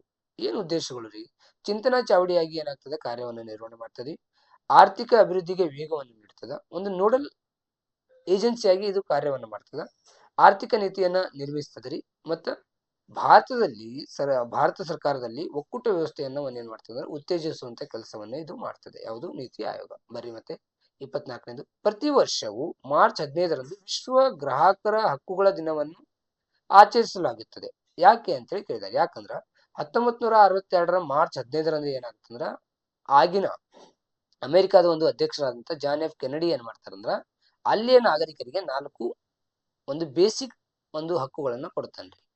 ಮುಖ್ಯವಾಗಿರುತ್ತೆ ಮೂಲಭೂತವಾದಂತಹ ಹಕ್ಕುಗಳು ಯಾವ್ಯಾವ್ರಿ, ಅಲ್ಲಿಯ ನಾಗರಿಕರಿಗೆ ಸಂರಕ್ಷಣೆ, ಮಾಹಿತಿ, ಆಯ್ಕೆ ಮತ್ತು ಪರಿಹಾರ ಎಂಬ ಈ 4 ಒಂದು ಗ್ರಾಹಕ ಹಕ್ಕುಗಳನ್ನ ನೀಡ್ತಾನ್ರಿ. ಮತ್ತ ಆ ಹಕ್ಕುಗಳನ್ನು ನೀಡುವಂತ ಒಂದು ವಿಧೇಯಕಕ್ಕೆ ಏನ್ ಮಾಡ್ತಾನ ಅವ ಅಂಗೀಕಾರವನ್ನ ಮಾಡ್ತಾನೆ. ಯಾರು, ಜಾನ್ ಎಫ್ ಕೆನಡಿ. ಯಾವಾಗ, 1962. ಆದ್ರೆ ದಿನಾಂಕ ಏನಾಗಿತ್ತು ಅಂದ್ರ ತಿಂಗಳ ಮತ್ತೆ ದಿನಾಂಕ ಮಾರ್ಚ್ 15 ಆಗಿತ್ತು. ಹಾಗಾಗಿ ನಾವು ಅದೇ ದಿನವನ್ನ ಏನ್ ಮಾಡ್ತೀವಿ, ವಿಶ್ವ ಗ್ರಾಹಕರ ದಿನವನ್ನಾಗಿ ಪ್ರತಿ ವರ್ಷ ಆಚರಣೆ ಮಾಡ್ತೀವಿ. ಬರ್ರಿ ನೆಕ್ಸ್ಟ್ 4ನೇದು ಮುಖ್ಯವಾಗಿ ಅಂದ್ರೆ 3 ಅಂಕದ ಪ್ರಶ್ನೆಗಳು. ಈ ಪ್ರತಿಯೊಂದು ಪ್ರಶ್ನೆಗೂ 6 ವಾಕ್ಯಗಳಲ್ಲಿ ಅಥವಾ 6 ಅಂಶಗಳಲ್ಲಿ ಅಂದ್ರೆ ಪಾಯಿಂಟ್ಸ್ ಗಳಲ್ಲಿ ಉತ್ತರವನ್ನ ಬರ್ರಿ ಅಂತ ಹೇಳಿ ಹೇಳಕತ್ತಾರ ಅವರು. 9 × 3 = 27. ಇಲ್ಲಿ ನಮಗ 4 ಇಂಟರ್ನಲ್ ಚಾಯ್ಸ್ ಕ್ವಶನ್ ಸಿಗ್ತಾವ್ರಿ, ಆಯ್ಕೆಗಳು, ಆಂತರಿಕ ಆಯ್ಕೆಗಳು ಪ್ರಶ್ನೆಗಳು. ಸೊ 9 + 4 ಅಂದ್ರೆ 13 ಪ್ರಶ್ನೆಗಳು ಇರ್ತಾವು. ಕೆಲವೊಂದಿಷ್ಟು ಕಂಪಲ್ಸರಿ ಇರ್ತಾವು, ಕೆಲವೊಂದಿಷ್ಟು ಚಾಯ್ಸ್ ಇರ್ತಾವು. ಹೌದಾ. ಸೊ ಬರ್ರಿ 25ನೇದು, 1857ರ ಭಾರತದ ಪ್ರಥಮ ಸ್ವಾತಂತ್ರ್ಯ ಸಂಗ್ರಾಮದ ಪರಿಣಾಮಗಳು ಯಾವ್ಯಾವು. ಪರಿಣಾಮಗಳು ಈ ರೀತಿಯಾಗಿರಿ. ಕಂಪನಿ ಆಡಳಿತ ಅಂತ್ಯ ಆಗ್ತದ, ಬ್ರಿಟಿಷ್ ರಾಣಿಯ ಏನಾಗ್ತದಂದ್ರ ನಮ್ಮಲ್ಲಿ ನೇರ ಆಡಳಿತವನ್ನ ಪ್ರಾರಂಭ ಮಾಡ್ತಾಳ್ರಿ, ರಾಣಿಯಿಂದ ಉತ್ತಮ ಆಡಳಿತದ ಭರವಸೆ ಸಿಗ್ತದ, ಭಾರತದ ವ್ಯವಹಾರ ಕಾರ್ಯದರ್ಶಿಗೆ ಆಡಳಿತ ಜವಾಬ್ದಾರಿಯನ್ನು ನೀಡಲಾಗ್ತದ್ರಿ. 1858ರಲ್ಲಿ ಬ್ರಿಟಿಷ್ ರಾಣಿಯ ಘೋಷಣೆಯನ್ನ ಮಾಡಲಾಗ್ತದ. ಅದರ ಪ್ರಕಾರ ಭಾರತೀಯರ ಬೆಂಬಲವಿಲ್ಲದೆ ಆಡಳಿತ ಅಸಾಧ್ಯ ಎಂಬ ಅರಿವು ಅವ್ರಿಗೆ ಆಗ್ತದ. ಸ್ವಾತಂತ್ರ್ಯ ಹೋರಾಟಕ್ಕೆ ಇದು ಒಂದು ಹೊಸ ದಿಕ್ಕನ್ನ ಸೂಚಿಸ್ತದ, ಮತ್ತು ಭಾರತೀಯರ ಬೆಂಬಲಕ್ಕೆ ಇದು ಒತ್ತನ್ನು ನೀಡ್ತದ, ಮತ್ತು ಮುಂದಿನ ಹೋರಾಟಕ್ಕೆ ಏನಾಗ್ತದೆ ಅಂದ್ರೆ ಪರ್ಯಾಯ ಮಾರ್ಗದ ಚಿಂತನೆಯು ಕೂಡ ಆಗ್ತದೆ. 1957ರ ದಂಗೆ. ಸರಿ, ಇದಕ್ಕೆ ಏನಾಗಿತ್ತು, ಆಪ್ಷನ್ಸ್ ಇತ್ತು ಏನಂತೇಳಿ, ಭಾರತದಲ್ಲಿ ಬ್ರಿಟಿಷ್ ಶಿಕ್ಷಣದಿಂದ ಉಂಟಾದ ಪರಿಣಾಮಗಳನ್ನ ವಿವರಿಸಿರಿ ಅಂತೇಳಿ. ಅಂದ್ರೆ ಏನೇನಾಗ್ತದ, ಭಾರತೀಯರಿಗೆ ಏನಾಗ್ತದ ಅಂದ್ರೆ ಆಧುನಿಕತೆ, ಜಾತ್ಯತೀತೆ ಮತ್ತೆ ಪ್ರಜಾಪ್ರಭುತ್ವ ಪರಿಕಲ್ಪನೆ ಏನಾಗ್ತದ, ಪರಿಚಯ ಆಗ್ತದ. ಭಾರತೀಯರಲ್ಲಿ ರಾಷ್ಟ್ರೀಯ ಮನೋಭಾವ ಏನಾಗ್ತದ, ಬೆಳವಣಿಗೆ ಆಗ್ತದ, ರಾಷ್ಟ್ರೀಯವಾದ. ಹೌದಾ. ಸ್ಥಳೀಯ ಭಾಷೆ ಮತ್ತು ಸಾಹಿತ್ಯ ರಚನೆಗೆ ಇಲ್ಲಿ ಪ್ರೋತ್ಸಾಹ ಸಿಕ್ಕಂಗಾಗ್ತದ. ವಿದ್ಯಾವಂತ ವರ್ಗದ ಆಲೋಚನಾ ಕ್ರಮದಲ್ಲಿ ಏನಾಗ್ತದ ಅಂದ್ರ ಎಸ್ಪೆಷಲಿ ದೇಶದ ಏಕತೆಯ ಬೆಳವಣಿಗೆಗೆ ಏನಾಗ್ತದೆ, ಸಹಾಯಕ ಆಗ್ತದೆ. ವೃತ್ತಪತ್ರಿಕೆಗಳು ಅದರ ಉದಯ ಮತ್ತೆ ಬೆಳವಣಿಗೆನೂ ಆಗ್ತದೆ ರೀ ಇಲ್ಲಿ. ಮತ್ತೆ ಬ್ರಿಟಿಷ್ ಆಡಳಿತದ ಬಗ್ಗೆ ವಿಮರ್ಶಾತ್ಮಕವಾಗಿ ಅಭಿಪ್ರಾಯಗಳ ಒಂದು ಬೆಳವಣಿಗೆ ಆಗ್ತದ, ಇದು ಬಹಳ ಇಂಪಾರ್ಟೆಂಟ್ ರೀ. ಸ್ವತಂತ್ರ ಚಳವಳಿ ಮೇಲೆ ಪ್ರಭಾವ ಬೀರ್ತದ. ಸಾಮಾಜಿಕ ಮತ್ತು ಧಾರ್ಮಿಕ ಸುಧಾರಣಾ ಚಳವಳಿಗಳು ಇಲ್ಲಿ ಆರಂಭವಾಗ್ತವೆ ಭಾರತದಲ್ಲಿ. ಹೌದಾ. ಅದು ಕಾರಣನ ಬ್ರಿಟಿಷ್ ಶಿಕ್ಷಣ ಅಂತೇಳಿ ಹೇಳ್ಬೋದು. ಹೌದಾ. ನೆಕ್ಸ್ಟ್ ಇಲ್ಲಿ ಆಲೋಚನಾ ಶಕ್ತಿಯಲ್ಲಿ, ಭಾರತೀಯರ ಆಲೋಚನಾ ಶಕ್ತಿಯಲ್ಲಿ ನವೀನತೆಯನ್ನು ಉಂಟಾಗ್ತದ. ಮತ್ತೆ ಭಾರತದಲ್ಲಿ ಸಮೃದ್ಧ ಸಾಂಸ್ಕೃತಿಕ ಪರಂಪರೆಯ ಏನಾಗ್ತದ ಅಂದ್ರೆ ಅರಿವು ಆಗ್ತದ, ನಮ್ಮ ಪರಂಪರೆಯ ಅರಿವು ನಮಗಾಗ್ತದ. ಮತ್ತೆ ಹೊಸ ತಲೆಮಾರಿನ ಏನಾಗ್ತದ ಅಂದ್ರ ಸೃಷ್ಟಿಯು ಕೂಡ ಇಲ್ಲಿ ಆಗ್ತದ. ಹೌದಾ. ನೆಕ್ಸ್ಟ್ ಬರ್ರಿ 26. ಭೂಕಂಪದ ಮುನ್ನೆಚ್ಚರಿಕಾ ಕ್ರಮಗಳು ಯಾವ್ಯಾವು. ಏನೇನು ಮುನ್ನೆಚ್ಚರಿಕೆ ಕ್ರಮಗಳು ತೆಗಬಹುದು. ಭೂಕಂಪ ಏನೋ ಒಂದು ಪ್ರದೇಶ ಇರ್ತದ, ಅಲ್ಲಿ ಬಹು ಅಂತಸ್ತಿನ ಕಟ್ಟಡಗಳ ಒಂದು ನಿಷೇಧವನ್ನ ಹೇರಬಹುದ್ರಿ. ಅಲ್ಲಿ ನೋಡ್ರಿ ಈ ರೀತಿಯಾಗಿ ಬಹು ಅಂತಸ್ತಿನ ಕಟ್ಟಡಗಳನ್ನ ಕಟ್ಟಕ್ ಕೊಡಬಾರ್ದು. ಈ ರೀತಿ ಕಟ್ಟಡ ಇದ್ರೆ ನಡೀತದೆ, ಬಹು ಅಂತಸ್ತಿನ ಕಟ್ಟಡಗಳನ್ನ ಕಟ್ಟಕ್ ಕೊಡಬಾರ್ದು. ಒಂದೇದು. ಮತ್ತು ಹಗುರು ಗಳಿಂದ ಕಟ್ಟಡವನ್ನು ನಿರ್ಮಾಣ ಮಾಡಬೇಕು. ಹಗುರು ವಸ್ತುಗಳು, ಕಟ್ಟಿಗೆದು ಏಕದಮ್ ಹಗರವಾಗಿರುವಂತದ್ದು. ಈ ರೀತಿಯಾದಂತ ಹೆವಿ ಕಟ್ಟಡ ಇರಬಾರ್ದು. ಹೌದಾ? ನೆಕ್ಸ್ಟ್, ಸ್ಥಿತಿಸ್ಥಾಪಕತ್ವ ಕಟ್ಟಡಗಳ ನಿರ್ಮಾಣ ಆಗ್ಬೇಕ್ರಿ. ಜನರಲ್ಲಿ ಜಾಗೃತಿಯನ್ನ ಮೂಡಿಸ್ಬೇಕು. ವೈದ್ಯಕೀಯ ಸೇವೆಗಳನ್ನ ನಾವ್ ಏನ್ ಮಾಡ್ಬೇಕು, ವ್ಯವಸ್ಥೆಯನ್ನ ಮಾಡ್ಕೊಳ್ಬೇಕ್ರಿ. ಮುನ್ನೆಚ್ಚರಿಕಾ ಕ್ರಮವಾಗಿ ತಾತ್ಕಾಲಿಕ ವಸತಿ ವ್ಯವಸ್ಥೆ ಇರಬೇಕು. ಒಂದ್ ವೇಳೆ ಭೂಕಂಪದಿಂದ ಏನಾದ್ರೂ ಜನ ವಸತಿಯನ್ನ ಕಳ್ಕೊಂಡ್ರ ಅವರಿಗೆ ತಾತ್ಕಾಲಿಕ ವಸತಿ ವ್ಯವಸ್ಥೆ ನಾವು ನೀಡಬೇಕು. ಮೂಲಭೂತ ಸೌಕರ್ಯಗಳ ವ್ಯವಸ್ಥೆನೂ ಅಲ್ಲಿ ಇರಬೇಕು. ಇದು ಒಂದು ಮುನ್ನೆಚ್ಚರಿಕಾ ಕ್ರಮಗಳು ರೀ. ಇದಕ್ಕೇನಿತ್ತು, ಒಂದು ಆಪ್ಷನ್ಸ್ ಇತ್ರಿ. ಅದೇನಂದ್ರ ದೂರ ಸಂವೇದಿ ತಂತ್ರಜ್ಞಾನದ ಉಪಯೋಗಗಳೇನು ನೋಡ್ರಿ. ದೂರ ಸಂವೇದಿ ತಂತ್ರಜ್ಞಾನದ ಉಪಯೋಗಗಳು ಏನಂದ್ರ ನೈಜ ಮತ್ತು ನಂಬಿಕೆಗೆ ಅರ್ಹವಾದಂತಹ ಸ್ಪಷ್ಟ ಮಾಹಿತಿಯನ್ನ ಇದು ಏನ್ ಮಾಡ್ತದೆ, ನೀಡ್ತದೆ. ಭೂ ಮೇಲ್ಮೈಯನ್ನು ಅತಿ ಶೀಘ್ರವಾಗಿ ಸಮೀಕ್ಷೆ ಮಾಡಲು ಸಾಧ್ಯ ಆಗ್ತದೆ. ಸ್ವಲ್ಪ ಸಮಯ ಮತ್ತು ಕಡಿಮೆ ವೆಚ್ಚದಲ್ಲಿ ನಾವು ಮಾಹಿತಿ ಸಂಗ್ರಹಣೆಯನ್ನ ಮಾಡಬಹುದ್ರಿ. ಮತ್ತು ಮಾಹಿತಿಯನ್ನ ನಾವ್ ಏನ್ ಮಾಡಬಹುದು, ಸುಲಭವಾಗಿ ಕಂಪ್ಯೂಟರ್ಗಳಿಂದ ಏನ್ ಮಾಡಬಹುದು, ವಿಶ್ಲೇಷಣೆಯನ್ನ ಮಾಡಬಹುದು. ಹೌದಾ? ಮತ್ತು ಹವಾಮಾನ ವೈಪರೀತ್ಯ ಅಥವಾ ನ್ಯಾಚುರಲ್ ಡಿಸಾಸ್ಟರ್ಸ್, ನೈಸರ್ಗಿಕ ವಿಕೋಪಗಳಿಗೆ ಮತ್ತು ಭೂ ಮೇಲ್ಮೈ ಅಡಚಣೆಗಳಿದ್ದರೂ ನಾವೇನ್ ಮಾಡಬಹುದು, ಉಪಗ್ರಹಗಳಿಂದ ದೂರ ಸಂವೇದಿ ಚಿತ್ರಗಳನ್ನ ಪಡೆಯಬಹುದಾಗಿದೆ. ಮತ್ತೆ ಪ್ರಕೃತಿ ವಿಕೋಪಗಳಿಗೆ ತುತ್ತಾದ ಪ್ರದೇಶಗಳ ಅಧ್ಯಯನಕ್ಕೆ ಇದು ಏನಾಗ್ತದೆ, ಬಹಳ ಅಂದ್ರೆ ಬಹಳ ಉಪಯುಕ್ತವಾಗ್ತದ. ಮತ್ತೆ ಪ್ರಾಕೃತಿಕ ಸಂಪನ್ಮೂಲಗಳ ವಿಶ್ಲೇಷಣೆಯಲ್ಲೂ ಇದು ಮಹತ್ತರವಾದಂತಹ ಪಾತ್ರವನ್ನು ವಹಿಸ್ತದೆ ರೀ. ಹೌದಾ? ನೆಕ್ಸ್ಟ್ ಬರ್ರಿ, 27ನೇದು, ಅಧಿಕಾರ ವಿಕೇಂದ್ರೀಕರಣವು ಗಾಂಧೀಜಿ ಅವರ ಗ್ರಾಮ ಸ್ವರಾಜ್ಯ ಕಲ್ಪನೆಯನ್ನು ಎತ್ತಿ ಹಿಡಿಯುತ್ತದೆ ಹೇಗೆ ಅಂತೇಳಿ ನಮಗೇನಿತ್ತು, ಪ್ರಶ್ನೆ ಇತ್ರಿ. 27ನೇ ಪ್ರಶ್ನೆ ಈ ರೀತಿಯಾಗಿ ಇತ್ತು. ಮತ್ತೆ ಇದಕ್ಕೂ ಏನದ, ನಮಗ ಆಂತರಿಕ ಆಯ್ಕೆ ಪ್ರಶ್ನೆ ಇತ್ತು. ಇದ್ ಬಂತಂದ್ರೆ ಇದನ್ನ ಬರಿಬಹುದು, ಅದ್ ಬಂತಂದ್ರೆ ಅದನ್ನ ಬರಿಬಹುದು. ಸರ್, ನಮಗೆ ಎರಡರೊಳಗೂ ಸ್ವಲ್ಪ ಡೌಟ್ ಅದರಿ, ನಾವು ಎರಡೂ ಬರೆದ್ರೆ ನಡೀತದೇನ್ರಿ? ನಿಮಗ್ ಸಮಯ ಸಿಕ್ಕಿತ್ತಂದ್ರೆ ನೀವು ಲಾಸ್ಟಿಗೆ ಬರಿಬಹುದು. ಎರಡರಲ್ಲಿ ಯಾವುದು 3ಕ್ಕೆ 3 ಅಂಕಗಳಿಗೆ ಇದನ್ನಾಗಿರ್ತದೋ ಅದನ್ನ ವ್ಯಾಲ್ಯೂಯೇಟರ್ಸ್ ಕನ್ಸಿಡರ್ ಮಾಡ್ತಾರೆ. ಹೌದಾ? ಸರಿ, ಇಲ್ಲಿ ಬರ್ರಿ. ಏನಂದ್ರ ಗಾಂಧೀಜಿ ಅವರ ಗ್ರಾಮ ಸ್ವರಾಜ್ಯ ಕಲ್ಪನೆ ಹೆಂಗಾಗಿತ್ತಂದ್ರ, ಹಳ್ಳಿಗಳಿಗೆ ಆಡಳಿತದ ಅಧಿಕಾರ ಹಾಗೂ ಅಭಿವೃದ್ಧಿ ಜವಾಬ್ದಾರಿಯನ್ನು ಹಳ್ಳಿ ಜನರಿಗೆ ನೀಡಬೇಕು. ಹಳ್ಳಿ ಒಂದು ಆಡಳಿತ ಅಧಿಕಾರ ಏನಿರ್ತದೆ ಅಥವಾ ಆಡಳಿತ ಮತ್ತು ಅಭಿವೃದ್ಧಿ ಜವಾಬ್ದಾರಿಯನ್ನ ಏನ್ ನೀಡಬೇಕು, ಹಳ್ಳಿ ಅವರಿಗೆ ನೀಡ್ಬೇಕ್ರಿ ಅನ್ನೋದು ಗಾಂಧೀಜಿ ಅವರ ಗ್ರಾಮ ಸ್ವರಾಜ್ಯದ ಕಲ್ಪನೆ. ಅದ್ರ ಜೊತೆಗೆ ಇದನ್ನ ಅವ್ರು ಏನಂತೇಳಿ ಕರೆದಿದ್ರಂದ್ರ ಅಧಿಕಾರ ವಿಕೇಂದ್ರೀಕರಣ ಎಂದಿದ್ರು. ಅವರು ಸ್ವಾವಲಂಬಿ, ಸ್ವಯಂ ಪೂರ್ಣ ಹಾಗೂ ಸಮೃದ್ಧ ಗ್ರಾಮಗಳನ್ನ ಅಭಿವೃದ್ಧಿ ಪಡಿಸಬಹುದು ಇದರಿಂದ ಅಂತೇಳಿ ಅಂದಿರೋದು. ಏನು? ಅಧಿಕಾರ ವಿಕೇಂದ್ರೀಕರಣದಂತ. ಇದನ್ನ ನಾವೇನಂತೇಳಿ ಕರಿತೀವಿ, ಗ್ರಾಮ ಸ್ವರಾಜ್ಯ, ಗಾಂಧೀಜಿ ಅವರ ಕನಸು ಅಂತೇಳಿ ಕರಿತೀವಿ. ಮತ್ತೆ ಇಲ್ಲಿ ಏನಾಗ್ತದೆ, ಎಲ್ಲಾ ರೀತಿಯ ಶೋಷಣೆಗಳನ್ನು ಇದು ಏನ್ ಮಾಡ್ತದೆ, ತಡೆಗಟ್ತದೆ ರೀ. ಗ್ರಾಮ ಸ್ವರಾಜ್ಯ ಪರಿಕಲ್ಪನೆ ಮಾನವನ ಸ್ವತಂತ್ರ ಮತ್ತು ಘನತೆಯನ್ನ ಇದು ರಕ್ಷಣೆ ಮಾಡ್ತದ. ಸಹಾನುಭೂತಿ, ಸಹಕಾರದಂತ ಮೌಲ್ಯಗಳನ್ನ ಇದು ಏನ್ ಮಾಡ್ತದೆ, ಬೆಳವಣಿಗೆಯನ್ನ ಮಾಡ್ತದೆ. ಹಾಗಾಗಿ ಇವತ್ತು ವಿಕೇಂದ್ರೀಕರಣ ಏನ್ ಮಾಡಿದೆ ಅಂದ್ರೆ ಗಾಂಧೀಜಿ ಅವರ ಗ್ರಾಮ ಸ್ವರಾಜ್ಯ ಒಂದು ಕಲ್ಪನೆಯನ್ನ ಏನಾಗಿದೆ ಅಂದ್ರೆ ಎತ್ತಿ ಹಿಡ್ತದ. ಇದಕ್ಕೊಂದು ಆಂತರಿಕ ಏನಾಗಿತ್ತು, ಆಯ್ಕೆ ಇತ್ತು. ಅದ್ಯಾವುದು, ಸಾರ್ವಜನಿಕ ಹಣಕಾಸು ಮತ್ತು ವೈಯಕ್ತಿಕ ಹಣಕಾಸಿಗಿಂತ ಹೇಗೆ ಭಿನ್ನವಾಗಿದೆ ಅಥವಾ ಅದರ ವ್ಯತ್ಯಾಸಗಳು ಏನೇನು. ಏನ್ ವ್ಯತ್ಯಾಸ? ವೈಯಕ್ತಿಕ ಹಣಕಾಸು ಅಂದ್ರೆ ಕುಟುಂಬದ ಅಥವಾ ಒಂದು ವ್ಯಕ್ತಿಗೆ ಸಂಬಂಧಪಟ್ಟಂತ ಆದಾಯ ಮತ್ತು ವೆಚ್ಚಗಳಿಗೆ ಸಂಬಂಧಪಟ್ಟಿರ್ತದೆ ರೀ. ಹೌದಾ? ಒಂದೇದು. ಇಲ್ಲಿ ಮೊದ್ಲು ಏನ್ ಮಾಡ್ತಾರೋ, ಆದಾಯವನ್ನ ಮೊದ್ಲು ಅಂದಾಜಿಸ್ತೀವಿ ರೀ. ಅದಕ್ಕೆ ಅನುಗುಣವಾಗಿ ವೆಚ್ಚವನ್ನ ಮಾಡ್ತೀವಿ. ಎಲ್ಲಿ? ವೈಯಕ್ತಿಕ ಅಥವಾ ವೈಯಕ್ತಿಕ ಒಂದು ಹಣಕಾಸಿನೊಳಗೆ. ಇಲ್ಲಿ ವ್ಯಾಪಾರ ಏನಾಗಿರ್ತದೆ, ಗುಪ್ತವಾಗಿರ್ತದ. ಅಥವಾ ವ್ಯವಹಾರ ಏನಾಗ್ತದೆ, ವ್ಯಾಪಾರ ಅಲ್ಲ, ವ್ಯವಹಾರ ಏನಾಗಿರ್ತದೆ ಗುಪ್ತವಾಗಿರ್ತದೆ. ಮತ್ತ ವೈಯಕ್ತಿಕ ಹಣಕಾಸು ಅಥವಾ ಕುಟುಂಬಿಕ ಹಣಕಾಸಿನೊಳಗ ಉಳಿತಾಯ ಎಷ್ಟು ಮಾಡ್ತೀವೋ ಅಷ್ಟು ಪ್ರಗತಿ ಆಗ್ತದ. ಆದ್ರೆ ಸಾರ್ವಜನಿಕ ಹಣಕಾಸು ಹಾಗಲ್ಲ. ಸಾರ್ವಜನಿಕ ಅಂದ್ರೆ ಏನು? ಸರ್ಕಾರದ ಒಂದು ಹಣಕಾಸು ಅಂತ ಹೇಳಿರಿ. ಸರ್ಕಾರದ ಇದ್ರೊಳಗೆ ಏನಾಗ್ತದೆ, ಸರ್ಕಾರದ ಆದಾಯ ಮತ್ತು ವೆಚ್ಚಗಳಿಗೆ ಸಂಬಂಧಪಟ್ಟಿರ್ತದೆ ರೀ. ವೆಚ್ಚವನ್ನು ಮೊದಲು ಮಾಡಿರ್ತಾರು, ಆಮೇಲೆ ಆದಾಯ ಸಂಗ್ರಹಣೆ ಬಗ್ಗೆ ನೋಡ್ಕೊತಾರೆ. ಇದನ್ನ ಶಾಸನ ಸಭೆಗಳಲ್ಲಿ ಏನ್ ಮಾಡ್ತಾರೆ, ಚರ್ಚೆ ಮಾಡಿ ಆಮೇಲೆ ಇದನ್ನ ಜಾರಿಗೆ ತರ್ತಾರೆ. ಬಟ್ ವೈಯಕ್ತಿಕ ಹಣಕಾಸನ್ನ ಏನ್ ಮಾಡ್ತಾರು, ಎಲ್ಲಾ ವ್ಯವಹಾರವನ್ನ ಗುಪ್ತವಾಗಿ ಇಡಕ್ಕ ನೋಡ್ತಾರು. ಇಲ್ಲಿ ಆದಾಯಕ್ಕಿಂತ ಹೆಚ್ಚು ವೆಚ್ಚ ಮಾಡಿದ್ರೆ ಅಷ್ಟೇ ಏನಾಗ್ತದೆ, ಸಾರ್ವಜನಿಕ ಹಿತದೃಷ್ಟಿ ಪ್ರಗತಿ ಸಾಧ್ಯ ಆಗ್ತದೆ. ಅದು ಆದಾಯನ ಜಾಸ್ತಿ ಆಯ್ತು, ವೆಚ್ಚ ಕಡಿಮೆ ಆಯ್ತಂದ್ರ ಸಾರ್ವಜನಿಕ ಪ್ರಗತಿ ಸಾಧ್ಯ ಆಗುದಿಲ್ಲ. ಈಗ ಬರ್ರಿ 28. ಬ್ಯಾಂಕ್ ಖಾತೆಯನ್ನು ತೆರೆಯುವುದರಿಂದ ಆಗುವ ಅನುಕೂಲಗಳು ಯಾವ್ಯಾವು? ಏನು ನಮಗ ಬೆನಿಫಿಟ್ಸ್ ಆಗ್ತದ? ಏನ್ ನಮಗ ಬೆನಿಫಿಟ್ಸ್ ಆಗ್ತದೆ ಅನ್ನೋದನ್ನು ನಾವು ನೋಡ್ಬೋದ್ರಿ ಇಲ್ಲಿ. ಹೌದಾ? ಸೊ ಏನೇನ್ ಬೆನಿಫಿಟ್ ಆಗಬಹುದ್ರಿ ನಮಗಂದ್ರ ಏನೇನ್ ಬೆನಿಫಿಟ್ ಆಗಬಹುದಂದ್ರ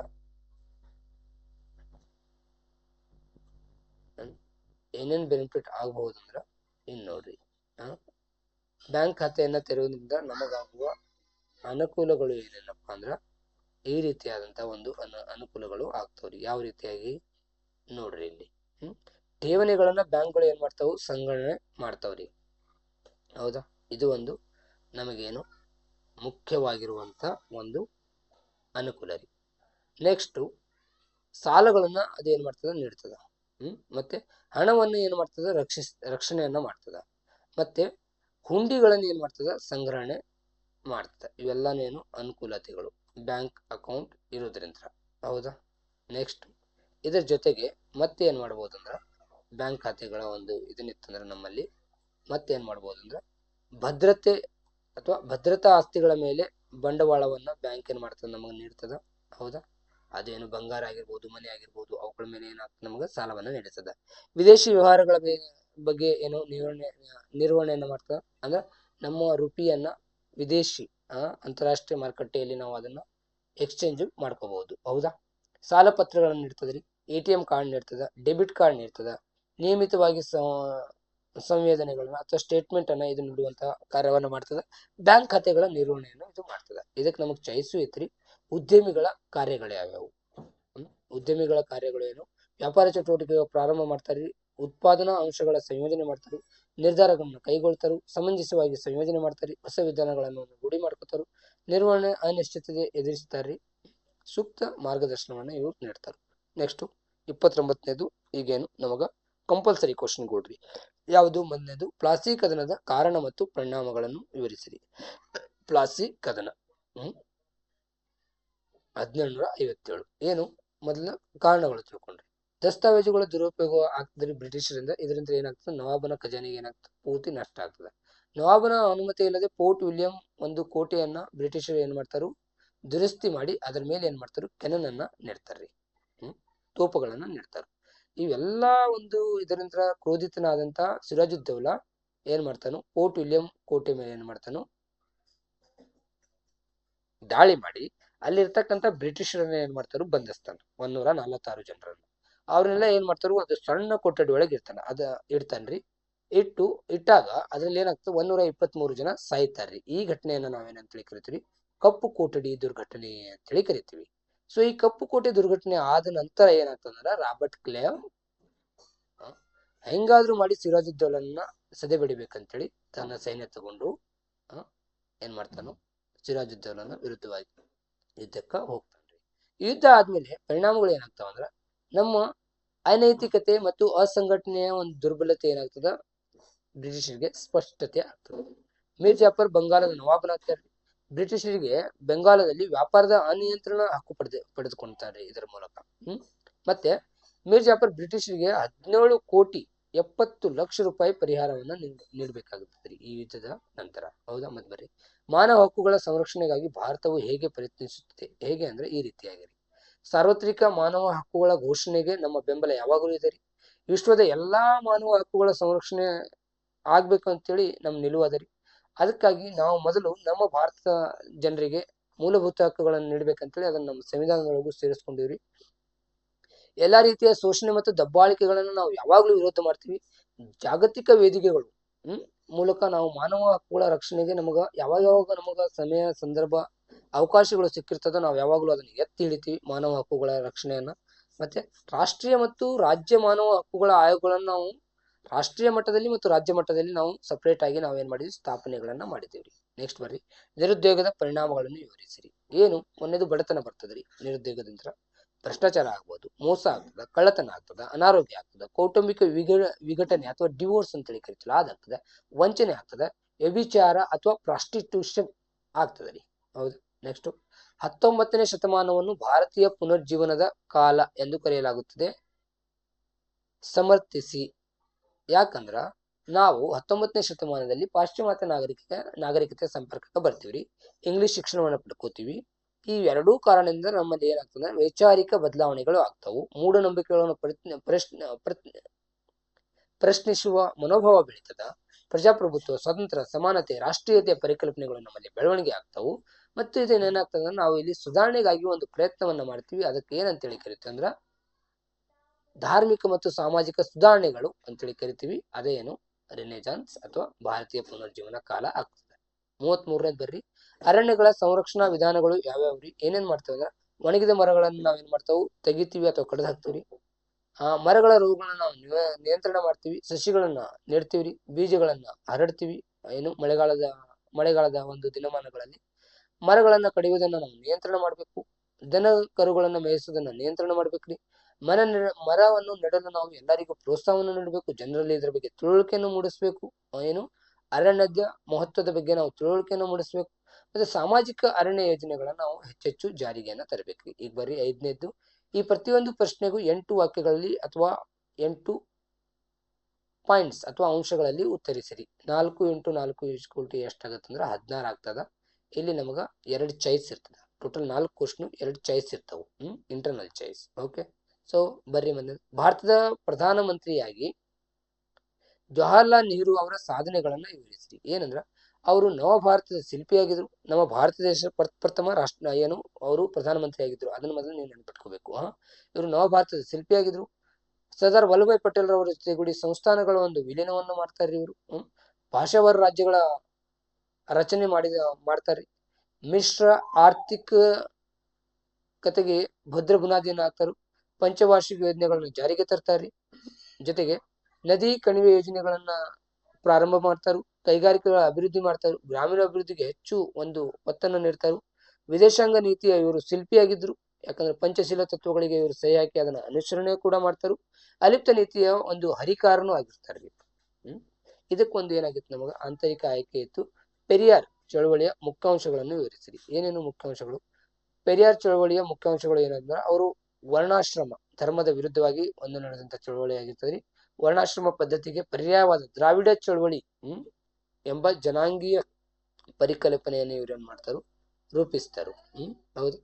ನೆಕ್ಸ್ಟ್, ತಮಿಳು ಭಾಷೆಯನ್ನ ಇವ್ರು ಏನ್ ಮಾಡ್ತಾರಂದ್ರ ದ್ರಾವಿಡ ಭಾಷೆ ಅಂತೇಳಿ ಕರೀತಾರೆ. ತಮಿಳು ಭಾಷೆಯನ್ನ ಇವ್ರು ಏನಂತೇಳಿ ಕರೀತಾರು, ದ್ರಾವಿಡರ ಭಾಷೆ ಅಂತೇಳಿ ಕರೀತಾರು. ಮತ್ತೆ ಇವರು ಜಾತಿ ಮತ್ತು ಲಿಂಗ ಭೇದವನ್ನ ಬಹಳ ಜಾತಿ ಮತ್ತು ಲಿಂಗ ತಾರತಮ್ಯವನ್ನು ಇವ್ರು ಏನ್ ಮಾಡ್ತಾರು, ವಿರುದ್ಧ ಮಾಡ್ತಾರು. ಸಮಾನತೆಯನ್ನ ಅಂಶಗಳನ್ನ ಏನ್ ಮಾಡ್ತಾರು, ಎತ್ತಿ ಹಿಡಿತಾರು. 1924ರಲ್ಲಿ ಕೇರಳದ ವೈಕಂ ನಲ್ಲಿ ಸಪರೇಟ್ ಆಗಿ ಅಸ್ಪೃಶ್ಯರಿಗೆ ಏನ್ ಮಾಡ್ತಾರು, ದೇವಾಲಯದ ಒಂದು ಪ್ರವೇಶದ ಹೋರಾಟದಲ್ಲಿ ಇವ್ರು ಏನ್ ಮಾಡ್ತಾರು, ಭಾಗವಹಿಸ್ತಾರು. 1939ರಲ್ಲಿ ಇವ್ರು ಏನ್ ಮಾಡ್ತಾರ ಅಂದ್ರೆ ಜಸ್ಟಿಸ್ ಒಂದೇನು ಪಕ್ಷ ಇದೆಲ್ಲ, ಆ ಪಕ್ಷದ ಅಧ್ಯಕ್ಷರಾಗಿನೂ ಆಯ್ಕೆ ಆಗ್ತಾರೆ. ಮತ್ತೆ ಆತ್ಮಗೌರವ ಚಳವಳಿಯನ್ನು ಕೂಡ ಇವ್ರು ಏನ್ ಮಾಡ್ತಾರು, ಆರಂಭ ಮಾಡ್ತಾರ್ರಿ. ಜೊತೆಗೆ ಸೆಲ್ಫ್ ರೆಸ್ಪೆಕ್ಟ್ ಲೀಗ್ ಅನ್ನ ಕೂಡ ಇವರು ಸ್ಥಾಪನೆ ಮಾಡ್ತಾರು. ಸರಿ. ದ್ರಾವಿಡ ಕಳಗಂ ಎಂಬ ಒಂದು ಪಕ್ಷವನ್ನ ಇವರು ಏನಾಗ್ತಾರು, ಹುಟ್ಟಾಕ್ತಾರು. ರಿವೋಲ್ಟ್ ಎಂಬ ಒಂದು ಪತ್ರಿಕೆಯನ್ನ ಕೂಡ ಸ್ಥಾಪನೆ ಮಾಡ್ತಾರು. ಪೆರಿಯಾರ್ ಈ ಚಳವಳಿಯನ್ನು ಸಾಂಸ್ಕೃತಿಕ ಚಳವಳಿಯಾಗಿ ಪರಿವರ್ತನೆ ಮಾಡ್ತಾರು. ಬ್ರಾಹ್ಮಣರೇತರ ಚಳವಳಿಯಾಗಿನೂ ಇವ್ರು ಏನ್ ಮಾಡ್ತಾರು, ಅದನ್ನ ಪರಿವರ್ತನೆ ಮಾಡ್ತಾರು. ಸರ್ವಧರ್ಮ ಸಹಿಷ್ಣುತೆಯ ಒಂದು ಸಮಾಜದ ರೂಪವಾಗಬೇಕನ್ನೋದು ಇವ್ರ ಆಸೆ ಆಗಿರ್ತದ್ರಿ. ಯಾರ್ದು? ಪೆರಿಯಾರ್ ಹೌದು. ಈಗ ಬರ್ರಿ, ಕಪ್ಪು ಮಣ್ಣು ಅಥವಾ ಜಂಬಟ್ಟಿಗೆ ಮಣ್ಣಿಗಿಂತ ಹೇಗೆ ಭಿನ್ನವಾಗಿದೆ? ಮೊದಲು ಬರ್ರಿ ಕಪ್ಪು ಮಣ್ಣು ಬಗ್ಗೆ. ಕಪ್ಪು ಮಣ್ಣು ಉತ್ಪತ್ತಿ ಆಗ್ತದ್ರಿ ಅಗ್ನಿಶಿಲೆಗಳ ಒಂದು ಶೀತಲೀಕರಣದಿಂದ. ಇದರ ಫಲವತ್ತತೆ ಬಹಳ ಅತ್ಯಂತ ಹೆಚ್ಚಿಗೆ ಇರ್ತದ. ಯಾವುದು? ಕಪ್ಪು ಮಣ್ಣಿದ್ದು ಫಲವತ್ತತೆ. ಯಾವ್ದಕ್ಕ? ಜಂಬಟಿಗೆ ಮಣ್ಣಿಗೆ ನಾವು ಅದನ್ನ ಕಂಪ್ಯಾರಿಸನ್ ಮಾಡಿದಾಗ. ಹೌದಾ? ಇದರಲ್ಲಿ ಕಬ್ಬಿಣ, ಸುಣ್ಣ ಮತ್ತು ಮ್ಯಾಗ್ನೀಸಿಯಂ ಕಾರ್ಬೋನೇಟ್ಗಳು ಅಧಿಕವಾಗಿರ್ತಾರ. ಬೆಳೆಗಳು ಯಾವ್ಯಾವ ಬೆಳಿಬಹುದು ಅಂದ್ರೆ ಹತ್ತಿ, ಜೋಳ, ಗೋಧಿ, ಈರುಳ್ಳಿ, ಮೆಣಸಿನಕಾಯಿಗಳನ್ನ ಬೆಳಿಬಹುದು. ಇದು ಏನು ವಿಶೇಷತೆ ಅಂದ್ರೆ ತೇವಾಂಶವನ್ನ ಜಾಸ್ತಿ ಏನ್ ಮಾಡ್ತಂದ್ರೆ ಹಿಡಿದಿಟ್ಟುಕೊಳ್ಳುವ ಸಾಮರ್ಥ್ಯವನ್ನು ಹೊಂದಿದೆ. ಮತ್ತ ಕಪ್ಪು ಮಣ್ಣೊಳಗೆ ನಾವು ಒಣ ಬೇಸಾಯನೂ ಮಾಡಬಹುದು. ಇದರ ವ್ಯಾಪ್ತಿ ಏನದ? ಮಹಾರಾಷ್ಟ್ರ, ಗುಜರಾತ್, ಮಧ್ಯಪ್ರದೇಶ ಮತ್ತು ಉತ್ತರ ಕರ್ನಾಟಕ ಭಾಗಗಳಲ್ಲಿ ನಾವು ಕಪ್ಪು ಮಣ್ಣನ್ನು ನೋಡಬಹುದು. ಜಂಬಟಿಗೆ ಮಣ್ಣು ಏನಂದ್ರೆ ಇದರ ಉತ್ಪತ್ತಿ ಹೆಂಗಾಗ್ತದಂದ್ರ 200 ಸೆಂಟಿಮೀಟರ್ಗಿಂತಲೂ ಹೆಚ್ಚು ಬೆಳೆ ಬೆಳೆಯುವ ಪ್ರದೇಶಗಳಲ್ಲಿ ಮತ್ತು ಅಧಿಕ ಉಷ್ಣ ಇರುವ ಪ್ರದೇಶಗಳಲ್ಲಿ ಇದು ಕಂಡು ಬರ್ತದೆ. ಫಲವತ್ತತೆ ಅಂದ್ರೆ ಏನಪ್ಪಾ ಅಂದ್ರೆ ಇದು ಕಡಿಮೆ ಇರ್ತದ, ಬಹಳ ಕಡಿಮೆ ಇರ್ತದ ಫಲವತ್ತತೆ. ಕಪ್ಪು ಮಣ್ಣಿಗೆ ನಾವು ಇದನ್ನ ಹೋಲಿಕೆ ಮಾಡಿದಾಗ. ಹೌದಾ? ಕೊರತೆ ಏನಪ್ಪಾ ಅಂದ್ರ ಯಾಕೆ ಫಲವತ್ತತೆ ಕಡಿಮೆ ಇರ್ತದೆ? ಸಾರಜನಕ ಮತ್ತು ಲವಣಗಳ ಒಂದು ಕೊರತೆ ಇರ್ತದ. ಇದು ಅಂದ್ರೂ ಇದು ಏನಾಗ್ತದ, ಕಾಫಿ, ಚಹಾ, ಗೋಡಂಬಿ, ರಬ್ಬರ್ ದಂತ ಬೆಳೆಗಳನ್ನ ಇಲ್ಲಿ ಬೆಳಿಬಹುದ್ರಿ. ಈ ಬಳಕೆ ಏನ್ ಮಾಡ್ಬೋದು ಅಂದ್ರೆ, ಈ ಮಣ್ಣು ಒಣಗಿದಾಗ ಏನ್ ಮಾಡ್ಬೋದು ಅಂದ್ರೆ, ಕಟ್ಟಡವನ್ನು ನಿರ್ಮಾಣಕ್ಕ ಇಟ್ಟಿಗೆಗಳನ್ನ ತಯಾರು ಮಾಡ್ತಾರಲ್ಲ, ಅದಕ್ಕೆ ಬಳಸ್ಕೊತಾರ್ರಿ ಇದನ್ನ. ಹೌದಾ? ಇದ್ರ ವ್ಯಾಪ್ತಿ ಏನು? ಪಶ್ಚಿಮ ಘಟ್ಟಗಳು. ಪಶ್ಚಿಮ ಘಟ್ಟಗಳು ಅಂದ್ರೆ ಈ ಭಾಗ, ವೆಸ್ಟರ್ನ್ ಘಾಟ್ಸ್ ಅಂತ ಹೇಳಿ ಕರಿತೀವಿ, ಇಲ್ಲಿ ಬರ್ತದೆ ಜಾಸ್ತಿ. ಹೌದಾ? ಮತ್ತೇನಾಗ್ತದೆ ಅಂದ್ರೆ ಪೂರ್ವ ಘಟ್ಟಗಳು. ಪೂರ್ವ ಅಂದ್ರೆ ಈ ಸೈಡ್, ಈ ಘಟ್ಟಗಳು, ಈಸ್ಟರ್ನ್ ಘಾಟ್ಸ್. ಓಕೆ. ನೆಕ್ಸ್ಟ್ ಏನಂದ್ರ ಈಶಾನ್ಯದ ಬೆಟ್ಟ ಪ್ರದೇಶಗಳು. ಈಶಾನ್ಯ ಇಲ್ಲಿ ಏನು ಈ ಬೆಟ್ಟ ಪ್ರದೇಶಗಳು ಬರ್ತಾವಲ್ಲ, ಈ 7 ಸ್ಟೇಟ್ಸು, ಆಸಾಮು, ಮಿಜೋರಾಂ, ನಾಗಾಲ್ಯಾಂಡ್, ಅವೆಲ್ಲ ಬರ್ತಾವಲ್ಲ ಅರುಣಾಚಲ ಪ್ರದೇಶಗಳನ್ನು. ಮತ್ತೆ ಈ ಪ್ರಶ್ನೆಗೆ ನಮಗ ಒಂದು ಆಯ್ಕೆನೇ ಐತ್ರಿ. ಏನಂದ್ರ ಭಾರತದಲ್ಲಿ ಕೈಗಾರಿಕೆಗಳು ಕೆಲವೇ ಪ್ರದೇಶಗಳಲ್ಲಿ ಮಾತ್ರ ಸ್ಥಾನೀಕರಣಗೊಂಡಿವೆ. ಏಕೆ? ಕೆಲವೇ ಪ್ರದೇಶಗಳಲ್ಲಿ ಯಾಕದವು ಅಂದ್ರೆ, ಅದಕ್ಕಂದ್ರ ಕಚ್ಚಾ ವಸ್ತುಗಳು ಹೆಚ್ಚಿಗೆ ಸಿಗ್ತಾವು, ಶಕ್ತಿ ಸಂಪನ್ಮೂಲ ದೊರಿತವು, ಅಂದ್ರ ಎಲೆಕ್ಟ್ರಿಸಿಟಿ ಎಲ್ಲಾನು ಏನು ದೊರೀತದ, ಮಾರುಕಟ್ಟೆ ಸೌಲಭ್ಯ ಇದೆ, ಸಂಚಾರ ಸೌಲಭ್ಯ ಇದೆ, ಟ್ರಾನ್ಸ್ಪೋರ್ಟೇಷನ್ ಸಿಸ್ಟಮ್ ರೀ. ಓಕೆ. ಕಾರ್ಮಿಕರ ಪೂರೈಕೆ ಆಗ್ತದ, ಬಂದರುಗಳ ಸೌಲಭ್ಯ ಇದೆ ರೀ, ತಾಂತ್ರಿಕತೆ ಒಂದು ಸಹಾಯಕ ಇದೆ, ಮತ್ತು ಸರ್ಕಾರದ ನೀತಿಗಳ ಒಂದು ಕಾರಣದಿಂದ ಕೆಲವು ಪ್ರದೇಶಗಳಲ್ಲಿ ಈ ಕೈಗಾರಿಕೆಗಳು ಸ್ಥಾಪನೆ ಆಗಿದಾವ್ರಿ. ಈಗ ಬರ್ರಿ ನೆಕ್ಸ್ಟ್ ಏನು 36ನೇದು. ನಾಲ್ವಡಿ ಕೃಷ್ಣರಾಜ ಒಡೆಯರ್ ಆಡಳಿತವು ಮೈಸೂರನ್ನು ಒಂದು ಮಾದರಿ ರಾಜ್ಯವನ್ನಾಗಿ ಮಾಡಿತ್ತು. ಹೇಗೆ? ಸಮರ್ಥನೆ ಮಾಡ್ಬೇಕ್ರಿ. ಯಾಕಂದ್ರೆ ಇವರು ಏನ್ ಮಾಡ್ತಾರೆ, ಶಿಕ್ಷಣವನ್ನ ವ್ಯಾಪಕವಾಗಿ ಹರಡಲು ತುಂಬಾ ಆಸಕ್ತಿಯನ್ನು ವಹಿಸ್ತಾರೆ. ಪ್ರಾಥಮಿಕ ಶಿಕ್ಷಣದ ಅಭಿವೃದ್ಧಿಗಾಗಿ ಶಿಕ್ಷಣ ಶುಲ್ಕವನ್ನ ರದ್ದು ಮಾಡ್ತಾರೆ. ಹೆಣ್ಣು ಮಕ್ಕಳ ವಿದ್ಯಾಭ್ಯಾಸದ ಏಳಿಗೆಗೆ ಇವರು ಏನ್ ಮಾಡ್ತಾರೆ, ನೆರವು ನೀಡ್ತಾರೆ. ಮೈಸೂರು ವಿಶ್ವವಿದ್ಯಾಲಯ ಸ್ಥಾಪನೆಯನ್ನ ಮಾಡ್ತಾರೆ. ಹಲವಾರು ಶಾಲಾ ಕಾಲೇಜುಗಳನ್ನ ಸ್ಥಾಪನೆ ಮಾಡ್ತಾರೆ. ವಿದೇಶಿ ವಿದ್ಯಾಭ್ಯಾಸಕ್ಕಾಗಿ ವಿದ್ಯಾರ್ಥಿ ವೇತನದ ಒಂದು ಪದ್ಧತಿಯನ್ನು ಜಾರಿಗೆ ತರ್ತಾರೆ. ಚಿನ್ನದ ಗಣಿಯ ಸುಧಾರಣೆಯನ್ನ ಮಾಡ್ತಾರೆ. ಬೆಂಗಳೂರು ಮತ್ತು ಮೈಸೂರಿನಲ್ಲಿ ಒಂದು ಕಾಲೇಜುಗಳನ್ನ ಸ್ಥಾಪನೆ ಮಾಡ್ತಾರೆ. ಮರಿಕಣಿವೆ ಜಲಾಶಯವನ್ನ ನಿರ್ಮಾಣ ಮಾಡ್ತಾರ್ರಿ. ರೈಲು ಮಾರ್ಗ ಮತ್ತು ಆಸ್ಪತ್ರೆಗಳ ಸ್ಥಾಪನೆ ಮಾಡ್ತಾರು. ಬಹಳ ಇಂಪಾರ್ಟೆಂಟ್ ಇವ್ರ ಒಂದು ಆಡಳಿತ ಅವಧಿಯಲ್ಲಿ ಆಗಿರ್ತಕ್ಕಂಥ ಶಿವನ ಸಮುದ್ರದಲ್ಲಿ ಜಲವಿದ್ಯುತ್ ಕೇಂದ್ರವನ್ನ ಸ್ಥಾಪನೆ ಮಾಡೋದ್ರ ಮೂಲಕ. ಅದರ ಸ್ಥಾಪನೆ ಆದ್ಮೇಲೆ ಬಹಳಷ್ಟು ಅಭಿವೃದ್ಧಿಗಳು ನಮ್ಮ ಒಂದು ರಾಜ್ಯದಲ್ಲಿ, ಅದು ಮೈಸೂರು ಸಂಸ್ಥಾನದಲ್ಲಿ ಆಯ್ತ್ರಿ. ಹೌದಾ? ಮತ್ತ ಬೆಂಗಳೂರಿನಲ್ಲಿ ಏನ್ ಮಾಡ್ತಾರೆ, ಭಾರತೀಯ ವಿಜ್ಞಾನ ಸಂಸ್ಥೆಯನ್ನ 1905ರಲ್ಲಿ ಇವ್ರು ಸ್ಥಾಪನೆ ಮಾಡ್ತಾರು. KRS ಅಣೆಕಟ್ಟು ಅಥವಾ ಡ್ಯಾಮ್ ಅನ್ನ ಇವರು ಏನು ಸ್ಥಾಪನೆ ಮಾಡ್ತಾರು. ದೊಡ್ಡ ಮತ್ತು ಸಣ್ಣ ಕೈಗಾರಿಕೆಗಳು, ಸಾಕಷ್ಟು ಕೈಗಾರಿಕೆಗಳನ್ನು ಇವ್ರು ಏನ್ ಮಾಡ್ತಾರೆ, ಸ್ಥಾಪನೆ ಮಾಡಿದಾರ್ರಿ. ನ್ಯಾಯ ವಿಧಾಯಕ ಸಭೆಯನ್ನ ಏನ್ ಮಾಡ್ತಾರು, ರಚನೆ ಮಾಡಿದ್ದಾರೆ. ಹೌದಾ? ಇತ್ತೀಚೆಗೆ ಭಾರತದಲ್ಲಿ ಮಹಿಳೆಯರ ಸ್ಥಾನಮಾನಗಳಲ್ಲಿ ಸುಧಾರಣೆ ಆಗುತ್ತಿದೆ. ಏಕೆಪ್ಪ ಅಂದ್ರ ಈ ರೀತಿಯಾಗಿ ಮಹಿಳಾ ಮತ್ತು ಮಕ್ಕಳ ಅಭಿವೃದ್ಧಿ ಸಚಿವಾಲಯಗಳನ್ನು ನಾವು ರಾಜ್ಯ ಮಟ್ಟದಲ್ಲಿ ಮತ್ತು ಒಂದು ಕೇಂದ್ರ ಮಟ್ಟದಲ್ಲಿ ಮತ್ತು ರಾಜ್ಯ ಮಟ್ಟದಲ್ಲಿ ನಾವೇನ್ ಮಾಡ್ತಾ ಇದೀವಿ ಅಂದ್ರೆ ಸ್ಥಾಪನೆ ಮಾಡಿದೀವಿ. ಏನು ಮಹಿಳಾ ಮತ್ತು ಮಕ್ಕಳ ಅಭಿವೃದ್ಧಿ ಸಚಿವಾಲಯಗಳು. ಮತ್ತೆ ಕೇಂದ್ರ ಮತ್ತು ರಾಜ್ಯ ಸರ್ಕಾರದ ಉದ್ಯೋಗದ ನೇಮಕಾತಿಯಲ್ಲಿ ನಾವೇನ್ ಮಾಡ್ತೀವಿ, ಮೀಸಲಾತಿಯನ್ನ ನೀಡ್ತಾ ಇದ್ದೀವಿ. ರಾಷ್ಟ್ರೀಯ ಮತ್ತು ರಾಜ್ಯ ಮಹಿಳಾ ಆಯೋಗಗಳನ್ನ ನಾವು ಸ್ಥಾಪನೆ ಮಾಡಿದ್ದೇವೆ. ರಾಷ್ಟ್ರೀಯ ಮತ್ತು ರಾಜ್ಯ ಮಹಿಳಾ ಆಯೋಗಗಳು. ಮಹಿಳಾ ಅಭಿವೃದ್ಧಿ ನಿಗಮಗಳನ್ನ ಕೂಡ ನಾವು ಸ್ಥಾಪನೆ ಮಾಡಿದ್ದೇವೆ. ಸಖಿ ಒನ್ ಸ್ಟಾಪ್ ಸೆಂಟರ್ ಅನ್ನು ಕೂಡ ನಾವು ಪ್ರಾರಂಭ ಮಾಡಿದ್ದೀವಿ. ಕೌಟುಂಬಿಕ ದೌರ್ಜನ್ಯ ಕಾಯ್ದೆಯನ್ನು ಕೂಡ ನಾವು ಏನ್ ಮಾಡಿದ್ವಿ, ಜಾರಿಗೆ ಮಾಡಿದ್ವಿ 2005ರಿಂದ. ಲೈಂಗಿಕ ಕಿರುಕುಳ ನಿಷೇಧ ಕಾಯ್ದೆಯನ್ನು ಕೂಡ ನಾವು 2013ರಿಂದ ಏನು ಜಾರಿಗೆ ಮಾಡಿದಿವ್ರಿ. ಮತ್ತೆ ಸ್ಥಳೀಯ ಸಂಸ್ಥೆಗಳಲ್ಲಿ ಮಹಿಳೆಯರಿಗೆ ಅಂದ್ರೆ ಈ ಗ್ರಾಮ ಪಂಚಾಯತಿಗೆ ಆಗಿರ್ಬೋದು, ತಾಲೂಕಾ ಪಂಚಾಯತಿಗೆ ಆಗಿರ್ಬೋದು, ಜಿಲ್ಲಾ ಪಂಚಾಯತಿಗೆ ಆಗಿರ್ಬೋದು, ನಾವು 50% ಮೀಸಲಾತಿಯನ್ನು ನೀಡಾಕತ್ತೀವಿ. ಮಹಿಳೆಯರ ಸಹಾಯವಾಣಿಗಾಗಿ ನಾವೇನ್ ಮಾಡಿದ್ವಿ ಅಂದ್ರೆ ಒಂದು ಸಂಖ್ಯೆಯನ್ನು ಹೊರತಂದಿದ್ದೀವಿ, 1091. ಲೋಕಸಭೆ ಮತ್ತು ವಿಧಾನಸಭೆಗಳಲ್ಲಿ ಮಹಿಳೆಯರಿಗಂತೇಳಿ ನಾವೇನ್ ಮಾಡಿದ್ವಿ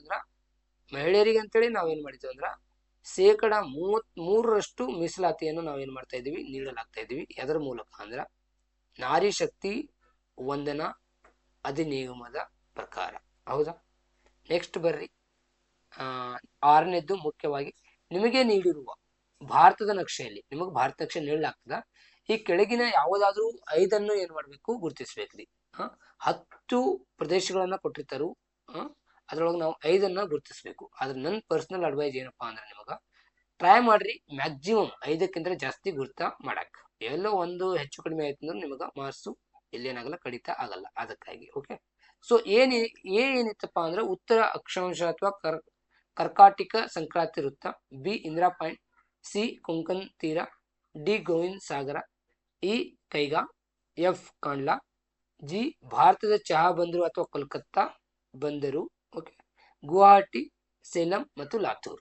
ಸರಿ, ಬರ್ರಿ ಒನ್ ಬೈ ಒನ್ ನೋಡ್ಕೊಂಡು ಹೋಗೋಣ. ನೋಡ್ರಿ, ಒಂದೇದು ಏನು, ಉತ್ತರ ಅಕ್ಷಾಂಶ ಅಥವಾ ಕರ್ಕಾಟಿಕ ಸಂಕ್ರಾಂತಿ ವೃತ್ತ ಅಥವಾ 23 ಉತ್ತರ ಅಕ್ಷಾಂಶ.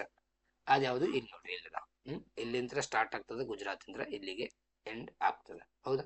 ನೆಕ್ಸ್ಟ್ ಬಿ ಯಾವುದು, ಇಂದಿರಾ ಪಾಯಿಂಟ್. ಇಂದಿರಾ ಪಾಯಿಂಟ್ ಎಲ್ಲಿ ಬರ್ತದೆ? ಅಂಡಮಾನ್ ಮತ್ತು ನಿಕೋಬಾರ್ ದ್ವೀಪಗಳಲ್ಲಿ ಕಂಡು ಬರ್ತದೆ, ಇಲ್ಲದ ನೋಡ್ರಿ.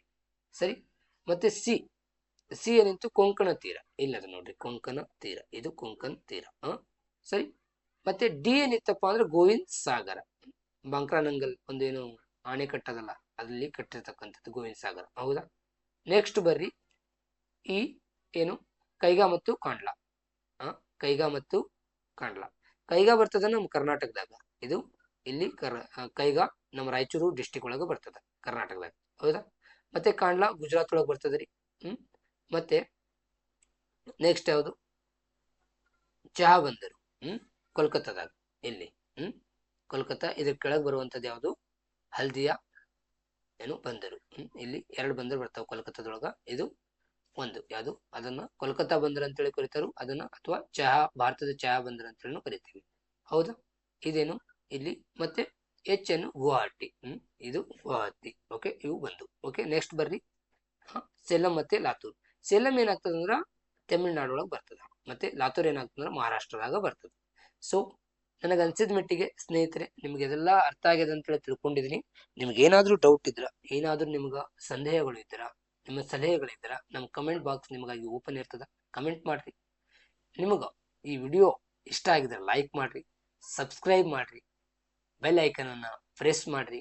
ಅದ್ರ ಮೂಲಕ ಏನಾಗ್ತದ, ನಾನು ಮುಂದೆ ನಿಮಗ ಕನ್ನಡ ಮೀಡಿಯಂಗಾಗಿ ಅಂತೇಳಿ ನಾನು ಹಾಕುವಂತ ವಿಡಿಯೋಗ ಅದು ಸಿಗುವಂತ ಆಗ್ತದ. ಮತ್ತೆ ಈ ವಿಡಿಯೋ ನಿಮ್ಗೆ ಸಿಕ್ಕುಳ್ಳೆ ಇದನ್ನ ನಿಮ್ಮ ಸ್ನೇಹಿತರೊಂದಿಗೆ ಮತ್ತು ಶಿಕ್ಷಕರಲ್ಲಿ ಏನು ವಿನಂತಿಯಪ್ಪ ಅಂದ್ರ, ನಿಮ್ಮ ಮಕ್ಕಳಿಗೂ ವಿದ್ಯಾರ್ಥಿಗಳಿಗೂ ಇದು ಸಿಗುವಂತ ಆಗಲಿ, ಅವರಿಗೆ ತಲುಪಿಸುವಂತ ವ್ಯವಸ್ಥೆಯನ್ನ ಮಾಡ್ರಿ ಅನ್ನೋದರ ಮೂಲಕ ನಾನು ಇವತ್ತಿನ ವಿಡಿಯೋನ ಮುಗಿಸ್ತಾ ಇದ್ದೀನಿ. Jai Hind, Jai Karnataka. Thank you so much.